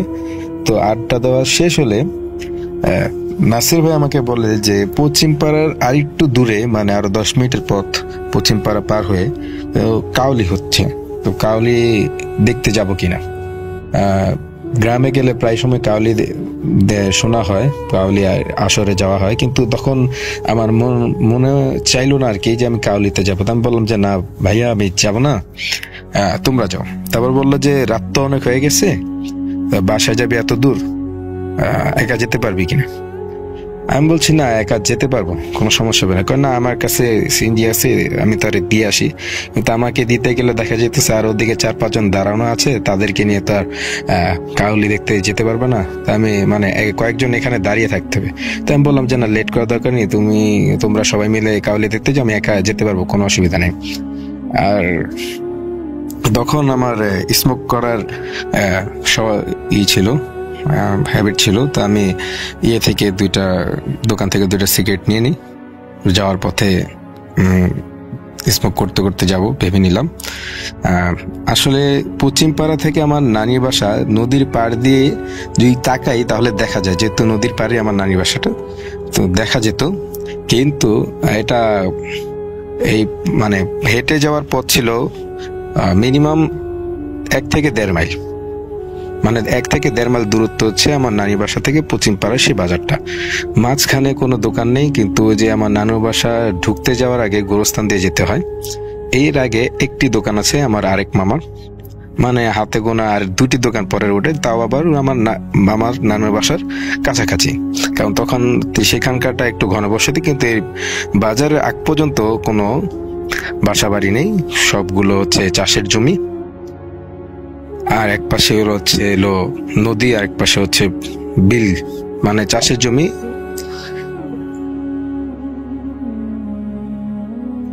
তো তারাও চলে গেল, আমিও বাসার দিকে রওনা দিলাম। তখন মানে সেই রাতটা ছিল হয়তো অমাবস্যার রাত, কারণ গুটগুতে অন্ধকার ছিল, আশেপাশে বেশি দূর তাকিয়ে দেখা যাচ্ছিল না, মানে পথও দেখা যাচ্ছিল না। আর তাই আলোর যে প্রয়োজনটা মেটাবো সেটাও মিটছে না, কারণ আমার কাছে যে মোবাইলটি ছিল সেই মোবাইলটি ছিল নোকিয়া আশা, অ্যান্ড্রয়েড মোবাইল তখন আমি ইউজ করিনি। আশা মোবাইলটা ছিল টাচ অ্যান্ড টাইপ, ওইটা ডিসপ্লের আলোতে যতদূর দেখা যায় ততদূর আমি, আর রোডটা যে পথ সে পথটা আমার অনেক পরিচিত ছিল বিদায় আমি যেতে পারছিলাম, কারণ আন্দাজ করতে পারছিলাম পথটা কোন দিকে যাবে। গ্রামের পথ বুঝতেই পারেন, আঁকা বাঁকা পথ, আর পথটি ছিল কোথাও ইট দেওয়া, কোথাও মেটো পথ, আর দুপাশে ছিল অনেকগুলো গাছ, সিম গাছ। তো পশ্চিমপাড়ার বাজার থেকে বের হলাম। পশ্চিমপাড়া বাজার থেকে বের হওয়ার সময় বা ঢোকার সময় 2টা তাল গাছ পড়ে। 2টা তাল গাছে নিয়ে অনেক ঘটনা আছে ওই গ্রামে, মানে শুনেছি আমি যে 2টা তাল গাছে নাকি বদজিন থাকে। তো যাই হোক, পশ্চিমপাড়া বাজার থেকে বেরিয়ে কয়েক কদম পার হতেই, মানে যেমন 1 মিনিট হাঁটার পরই পিছন থেকে কে জানি আমাকে ডাক দিয়ে উঠলো, এমন ভাবে বলে উঠলো, এই রাকিব, ধারা। আমি হঠাৎ করে দাঁড়িয়ে গেলাম। দাঁড়িয়ে ভাবতে লাগলাম, যেহেতু একা একা যাচ্ছি, অন্ধকার পথ, মনে একটু হলো ভয় আছে। সেই ভয়ের কারণে হয়তো মনে হচ্ছে যে কেউ আমাকে ডাকছে। তারপর আমি হাঁটতে লাগলাম। হাঁটার পর আবার বললো, এর কি, তোর দাঁড়াতে বললাম না, দাঁড়া। আমি আবার একটু দাঁড়ালাম। এখন পিছনে তাকাতে নিব, এই সময় মনে পড়লো, কারণ গ্রামে গেলেই মামা আছে বা অনেকের মুখেই অনেক ঘটনা শুনতে পাই যে অমুকের ঝিনে ধরেছে, অমুকের এই ঘটনা ঘটেছে।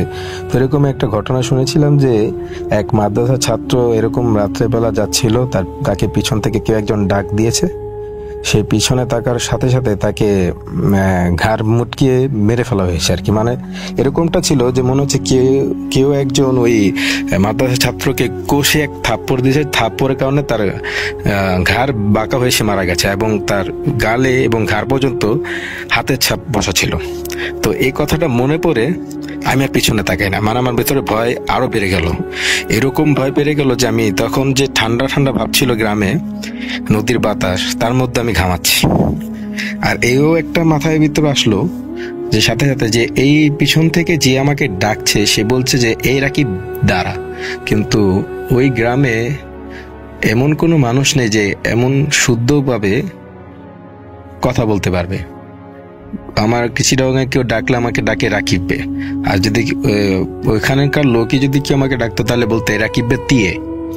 তিয়ে শব্দটার মানে হচ্ছে যে দাঁড়ান। তো কিন্তু ওই চিটাগাঙের আঞ্চলিক ভাষায় আমাকে ডাক দেয়নি, ডাক দিয়েছে ঢাকা বা শুদ্ধ ভাষায়। তা আমি সেটা চিন্তা করেও আর পিছু তাকাইনি। আমি সিগারেটটা তো ধরানো ছিল, আমি সেটা টানতে টানতে হাঁটতে থাকি। মানে আর সেই পিছন থেকে অনবরত যে জিনিসটা ছিল সেটা আমাকে ডাকতে থাকে, মানে বলতে থাকে যে বারবার এরা কি দ্বারা।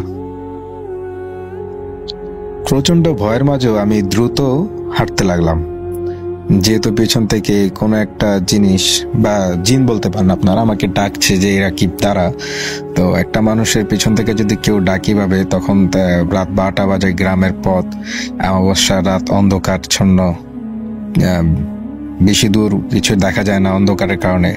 এরকম একটা জায়গায় যেখানে কেউ শুদ্ধ ভাষায় কথা বলতে পারে না, কিন্তু আপনাকে শুদ্ধ ভাষায় ডাকছে, তো কতটা ভয়ঙ্কর হতে পারে যেটা যে পরিস্থিতিতে থাকে, যেমন আমি ছিলাম, আমি বুঝতে পারছি। বা এরকম পরিস্থিতিতে যারা পড়ে তারাই বুঝতে পারবে যে তখনকার সময়টা কত কঠিন হয়ে যায়। তারপর আমি হাঁটতে লাগলাম আর কি বাসার দিকে, কারণ আমার তো আর কোনো উপায় নেই। আমি সেন্সলেসও হচ্ছি না, আমি অনেক ভয় পাচ্ছি, কিন্তু আমার মনের ভেতরে একটা জিনিসই চলছে, আমার যেভাবে হোক বাসায় যেতে হবে। আর পেছন থেকে সেই জিনিসটা আমাকে ডেকেই যাচ্ছে, এরা কি দাঁড়া, মানে বলে যাচ্ছে দাঁড়া। হাঁটতেছি অনেকটা পথ পার হওয়ার পর, মানে ওই যে চাষের জমি থাকে না, বিলের মাঝখানে একটা উঁচু জায়গা করা হয়েছে, মানে একটা সরু পথ দিয়ে। সেই উঁচু জায়গার ভিতরে একটা প্রাইমারি স্কুল। তো সেই প্রাইমারি স্কুল নিয়েও অনেক ঘটনা শুনেছি, যে প্রাইমারি স্কুলের পাশে নাকি অনেক বাচ্চা মারা যেত এবং বাচ্চাগুলোকে উপর করে মাটির ভিতরে গুজে রাখত। সত্য, সেই ঘটনার কথাটাও মনে পড়ে গেল সেই সময়। আরো ভয় পেতে লাগলাম, কিন্তু আমার হাত পা কাঁপছিল, আমি হাঁটতেছি, আমি অনেক ঘামতেছি, কিন্তু আমি সেন্সলেস হচ্ছি না। আমি তখন ওই স্কুলের পাশে এসে স্কুলের দিকে তাকাবো কিনা সেই ভয়টাও পাচ্ছি। এরকম সময় আমার হাতে যে সিগারেটটা ছিল সেটা শেষ হতে লাগলো। তো শেষ হয়ে যাওয়ার সময় আমি চিন্তা করলাম আরেকটা সিগারেট এর সাথে সাথে ধরাবো। তো ওই সিগারেটটা শেষ হওয়ার আগে একটা সিগারেট ধরাচ্ছি, এরকম পরে আমি বুঝতে পারলাম যে সিগারেটটা আমি উল্টো ধরিয়ে ফেলেছি, যে কারণে সিগারেটটা নষ্ট হয়ে যায় এবং এটা ফালাই দিই। এবং আমি এতক্ষণ একটা সাহস নিয়ে চলছিলাম যে আমার হাতে সিগারেট ছিল, আগুন আছে, আমাকে কিছু করতে পারবে না, এরকমটা শ্বাস। মানে অনেক সময় শুনি, অনেকের কাছে শুনি যে আগুন দেখলে জিনেরা ভূতেরা কিছু করতে পারে না। আসলে এটা কতটা বাস্তব আমি এখনো জানি না, কিন্তু একটা মানুষের আশা ভরসা থাকে না, মানুষের আশাই হচ্ছে সবকিছু, ভরসাই হচ্ছে সবকিছু। সেই ভরসার কারণেই আমি এত দূর হেঁটে আসছি। এখন তো সেই জিনিসটাও নাই আমার কাছে। আমি বাসার কাছাকাছি চলে আসছি অনেকটা। যে মামার বললাম না একটা মামার দোকান আছে, সেই দোকানের কাছাকাছি, দোকানটা বন্ধ, অন্ধকার, কিন্তু এখন আরেকটা ভয়ঙ্কর হলো যে আমার গোরস্থানের পাশ দিয়ে যেতে হবে, মানে নদীর পাশে কবরস্থানের পাশে একটা সরু রাস্তা পার হয়ে একটা সাঁকো পার হতে হবে। সাঁকোটা হচ্ছে এই যে আমাদের বা নানুর বাসার পাশে একটা পুকুর খনন করেছে, সেটা হচ্ছে হলো একটা করা হয়েছে নদীর সাথে লিঙ্ক করা।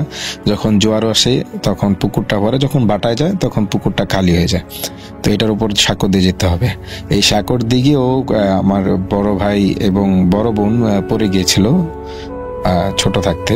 এই নিয়ে ঘটনা আছে এবং গোরস্থানের পাশের রাস্তা দিয়ে অনেক ঘটনা শুনছি। মানে একবারে ভয়ঙ্কর একটা অবস্থা, যে এই অবস্থায় মনে করেন একটা মানুষ কিভাবে করবে, মানে আমিও অনেকটা বুঝতে পারতেছিলাম না যে কি করব। আমি এখন দাঁড়াই আছি, আমি গোরস্থানের ভেতর দিয়ে যাবো কি যাব না, এরকম একদমই ধারণা পর আমার হাতের মোবাইল দিয়ে আমি আমার মাকে কল দিলাম। কল দেওয়ার সাথে সাথে মার ঝাড়ি খেলাম। মা বলতে লাগলো এত রাত হয়ে গেছে এখনো বাসা আসতে কই আসোস। তা আমি বললাম যে মা, আমার পিছন থেকে কে জানি ডাকতেছে, আমি পশ্চিমপাড়া বাজার থেকে আসছি, মানে আসতেছিলাম পশ্চিমপাড়া থেকে কে জানি পিছনে থেকে অনবরত বলে যেতেছে রাকিব ধারা। আমি যে মার সাথে ফোনে কথা বলতেছি তখন ওই পিছনে জিনিসটা বলতেছে এ রাকিব পিছনে তাকা। যেহেতু আমি দাঁড়াইছিলাম তখন আমি তো তাকাচ্ছি না। তারপর হলো মা বলতেছে তৎক্ষণে তুই বাবা বাসায় আসিস না গোরস্থান দিয়া, তুই একটু সামনে তোর ফরাই মামার বাসায় চলে যা। ফরাই মামা হচ্ছে ওই সেই যে নাসির ভাই আছে না, নাসির ভাইয়ের বাবা। তো ফরাই মামার বাসা হচ্ছিল গোরস্থানের বাম সাইডের পর দিয়ে আর একটু সামনে 1 মিনিট সামনে এগোলে রাস্তার পাশে একটা পুকুরের পরই তার বাসা। মানে ওই গ্রামে হয় কি যে সবার বাসায় একটা করে পুকুর থাকে, আমার নানির বাসা হোক বা আশেপাশে যতগুলা বাড়িঘর আছে তাদের বাসার সামনে একটা করে পুকুর থাকে। তো আমি যে মার কথা শুনে আমিও ফরাই মামার বাসার দিকে রওনা দিতে রাখলাম এবং ফরাই মামার মোবাইলে ডায়াল করলাম, করে বললাম যে মামা আমি তোমার বাসায় আসতেছি। তুমি আসতেছো এই কথায়, নাসির কোথায়? আমি কিছু নাসিম ভাই তো কাউলি শুনতে গেছে, আমি এদিকে এসে বসছি, আমি বাসা যাবো না, আপনার বাসার দিকে আসতেছি। তো বলছে তাড়াতাড়ি আসো। তা আমি মামার বাসার দিকে যেতেছি। তো সেই সময় কিন্তু পিছন দিকে থেকে সেই জিনিসটা কিন্তু অনবরতই এখন বলে যাচ্ছে। তখন তো দাঁড়াইছিলাম, বলছে পিছিয়ে থাকা, এখন আবার হাঁটতেছি বলতেছে দাঁড়া। তো একই কথা শুনতেছি অনবরত, শুনতে আমি মামার পুকুর পাশ দিয়ে গিয়ে মামার বাসার দরজায় নক করলাম। তখনও পিছন থেকে বলতেছে রাকিব পিছিয়ে থাকা, রাকিব পিছিয়ে থাকা। তারপর দরজাটা খুললো যখন মামা, তখনই আর এই শব্দটা পেলাম না। মামা দরজা খুলে সাথে সাথে বললো তাড়াতাড়ি ঘর ঢুকো মামা। আমি ঘরে ঢুকলাম, ঘরে ঢুকার সাথে সাথে দেখলাম যে মামি পানি হাতে ধরে ছিল, পানি দিয়ে বললো যে পানিটা খাও, তাড়াতাড়ি পানি খাও। মানে এরকম হয়েছে যে যখন তাদেরকে ফোন দিয়ে বলছি যে আমি তোমার বাসায় আসতেছি, তোমার বাসা থেকে বাসা যাব না, তখনই তারা কিছু একটা বুঝতে পারছে। তা আমি বলতে নিয়েছিলাম যে কি ঘটনা ঘটছে। সে বললো যে মামা বললো যে না এখন কিছু বল লাগবো না, নাসির যেহেতু বাসায় আসেনি, মাসির ঘরে তুমি ঘুমাও, চুপ করে সকালে শুনবো না কি হয়েছে না হয়েছে। ঠিক আছে, আমি তখন অনেক ক্লান্ত ছিলাম, ঘামে পুরো ভিজে গেছি আমি, মানে অনেক একটা অবস্থা যে কি একটা পরিস্থিতি থেকে যে আমি মুক্তি পেলাম, মানে মামার বাসা ঢুকে পড়ছে তা বলে বোঝানো যাবে না। তো সেই পরের দিন মা সকালই ফরাই মামার বাসায় চলে আসে, কারণ মামার বাসার আমাদের নানি বাসা তেমন একটা দূর ছিল না। তো এসে বললো যে তোর রাতে যদি ফোন দিস তোর পিছন থেকে ডাকছে, সেটা আমিও শুনছি। মানে আমি যে ফোন দিয়েছিলাম যে মাকে যে আমি বাসার দিকে আসবো কিনা গোরস্থানের পাশ দিয়ে, যে আমার যে পিছনে যে অবয়টা আমার দিকে ডাকতেছিল, বলতেছিল যে পিছনে থাকা, সেই শব্দ বা সেই তার কথা ফোন দিয়ে মাও শুনতে পায় যখন ফোনের মাধ্যমে আর কি। তো এরপর কয়েকদিন পর নানির বাসা থেকে চলে আসি। এই ছিল আমার তৃতীয় ঘটনা। তো রাসেল ভাই, আমার ঘটনাগুলি যদি ভালো লাগে অবশ্যই শেয়ার করবেন, শেয়ার করলে আমি অনেক খুশি হব। আপনাকে এত কষ্ট করে ঘটনাটি শোনার জন্য ধন্যবাদ এবং লিসেনারদেরকেও ধন্যবাদ জানাচ্ছি। আর সবাইকে জানাচ্ছি আমার সালাম আবারও। আসসালামু আলাইকুম, সবাই ভালো থাকবেন।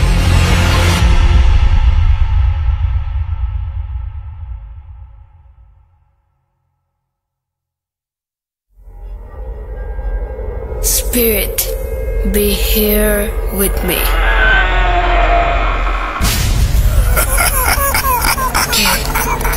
কে তুমি? Bhoot.com. The fear returns with Russell.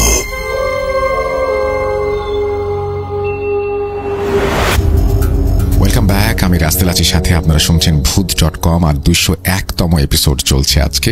এবং এই এপিসোডে আমরা সাবিত সিফাতের ঘটনা ছাড়াও আরও একটা অডিও ক্লিপ প্লে করেছি একটু আগেই।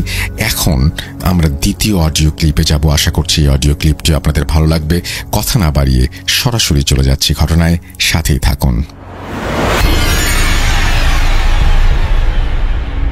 আসসালামু আলাইকুম রাসেল ভাই, আশা করি ভালো আছেন। আমি নাজমুল হুদা বলছিলাম ঢাকার উত্তরা থেকে। স্টুডিওতে আসা আমার পক্ষে সম্ভব ছিল না, যার কারণে আমি অডিও ক্লিপ পাঠাচ্ছি। আর গল্পের মধ্যে বা ঘটনার মধ্যে যদি কোনো ভুল ত্রুটি হয় তাহলে লিসেনারদেরকে বলবো ক্ষমা সুন্দর দৃষ্টিতে দেখার জন্য। আসলে রাসেল ভাই, আমার গ্রামের বাড়ি হচ্ছে জয়পুরহাট জেলার কোনো এক গ্রামে। আমি সঙ্গত কারণে গ্রামের নামটা বলছি না। তো ঘটনাটা ছিল আপনার 2016 শেষের দিকে আর কি। 16 শেষের দিকে আমাদের গ্রামে একটা পরিবার ছিল। তো পরিবারটার বাবা মা আর মেয়ে ছিল আর এক ভাই ছিল। তো মেয়ের বাবা কৃষক ছিল, জমিতে কাজবাজ করত। তো হঠাৎ মেয়ের একটা শারীরিক সমস্যা বলতে একটা রোগ ধরা পড়ে, যার কারণে অনেক টাকা পয়সার দরকার পড়ে। তো মেয়েটির বাবা মেয়েটিকে অনেকবার বুঝাইলো যে দেখ মা, আমি টাকা পয়সা জোগাড় করে যেভাবে হোক তো চিকিৎসার ব্যবস্থা করব। তো এইভাবে মেয়েকে আশ্বাস দিত বা আশ্বাস দেয়। তো একদিন হঠাৎ ওর বাবা মার মধ্যে ঝগড়া লেগে যায়। তো এটা আবার ওই মেয়েটা দেখে, আর মেয়েটা বুঝে যে ওর চিকিৎসা টাকা জোগাড় করতে গিয়েই পরিবার মধ্যে টাকার সমস্যা হয়, যার কারণে ঝগড়াটা হয়। তো মেয়েটা করে কি, গলায় ফাঁস নিয়ে সুইসাইড করে। তো সুইসাইড করার এক পর্যায়ে সবাই এটা দেখে ধরাধরি করে আমাদের যে জয়পুরহাট কোনো একটা হাসপাতালে নিয়ে যায়। নিয়ে যাওয়ার পরে সেখানে কর্তব্যরত চিকিৎসক তাকে মৃত ঘোষণা করে। তো মৃত ঘোষণা করার পরে লাশ বাড়িতে আনা হয়। তো যেদিন লাশ বাড়িতে নিয়ে আসে বা বিকালে, সকালবেলায় ঘটনা ঘটে, তো লাশ বিকালে নিয়ে আসে। তো বিকালে নিয়ে আসার পরে সন্ধ্যার সময় আর কি লাশ গোসল করানোর পরে সবকিছু শেষ করে জানাজা পড়ানো হয়। জানাজা পড়িয়ে রাতে কবর দেওয়া হয়।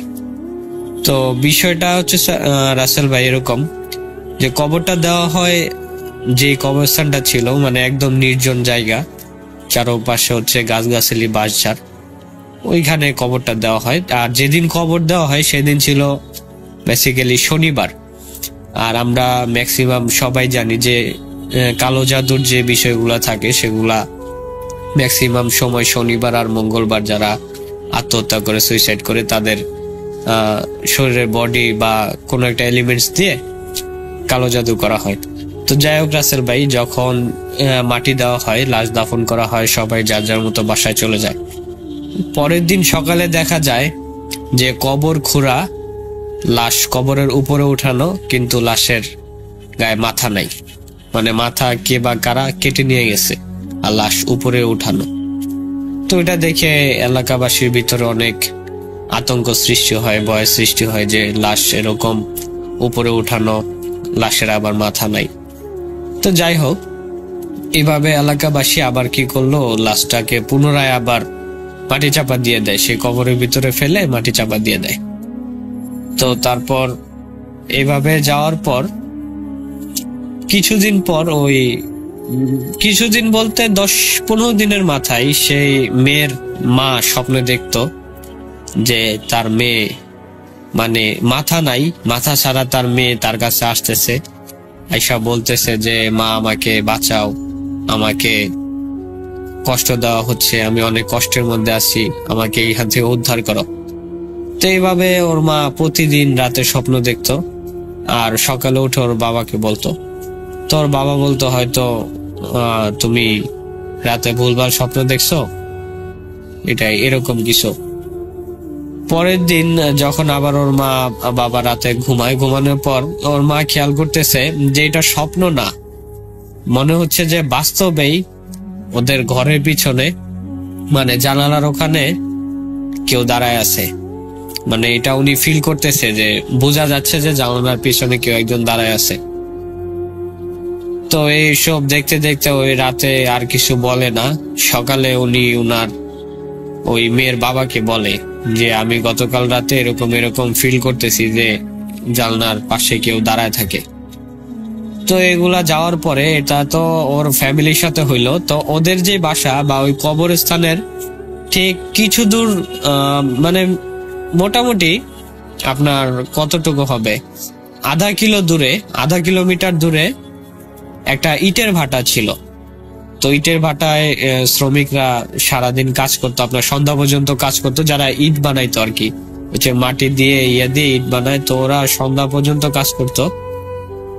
তো সন্ধ্যা পর্যন্ত কাজ করা যখন মাগরিবের আজান দিবে ভাব, মানে দিবে ভাব বলতে দিয়ে দিছে, মানে চারদিকে আজান হচ্ছে, আজান মানে শেষ, হয়তো কয়েকটা মসজিদে এখনো হচ্ছে আর কি।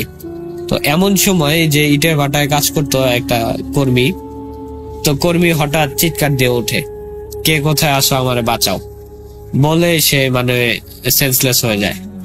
তো সবাই গিয়ে দেখে যে সে ইটের যে বানানো ইট তার পাশে পড়ে আছে। তো সবাই তাকে চোখে মুখে পানি দিয়ে জ্ঞান ফিরানোর পরে উনি চোখে মুখে মানে ভয়ের ছাপ। উনাকে জিজ্ঞাসা করলো কি হয়েছে, তো উনি বলতেছে আমি আর এখানে কাজ করব না। পরে সবাই উনাকে যখন বারবার রিকোয়েস্ট করলো, দেন উনি বললো যে এরকম দেখতেছি একটা মেয়ের অবয়ব না, মানে উনি যেভাবে বললো আর কি, যে ফুল দেখা যাচ্ছে যে একটা মেয়ের বডি মুভ করতেছে, এদিক থেকে ওদিকে যাচ্ছে হেঁটে হেঁটে, কিন্তু তার কোনো মাথা নাই। পরে এগুলা শুনে এলাকাবাসীর ভিতরে অনেক আতঙ্ক সৃষ্টি, অনেক ভয় পায় অনেকে সবাই। তো সবাই যেহেতু এই সমস্যাটা সৃষ্টি হয়েছে, তার কারণে সবাই বললো যে একটা মিলাদ দেওয়া হোক, মিলাদ দিয়ে এর একটা বন্দোবস্ত হয় কিনা দেখা যাক। তো তারপরে সবাই আবার কবরের ওখানে যায়, দোয়া দুরুদ পড়ে, তারপর একটা মিলাদের ব্যবস্থা করে। মিলাদের ব্যবস্থার পরে আলহামদুলিল্লাহ রাসেল ভাই আমাদের এদিকে আর এরকম কোনো সমস্যা হয় নাই, এখন পর্যন্ত সব ঠিক আছে। গল্পটা যদি ভালো লাগে রাসেল ভাই, ঘটনাটা সত্য রাসেল ভাই, এটা মিথ্যা বা বানোয়াট কোনো ঘটনা না। যদি ভালো লাগে তাহলে লিসেনারদেরকে শোনাবেন। এবং আমাদের গ্রামে অনেক এরকম ছোট ছোট ঘটনা আছে, যেমন রাতের বেলা মাছ ধরতে গেলে অনেক সমস্যা, এরকম কিছু ঘটনা আছে। আমি সুযোগ পেলে অবশ্যই boot.com এর সাথে শেয়ার করব। boot.com দীর্ঘজীবী হোক, রাসেল ভাই দীর্ঘজীবী হোক। ধন্যবাদ boot.com কে, ধন্যবাদ রাসেল ভাইকে। আল্লাহ হাফেজ।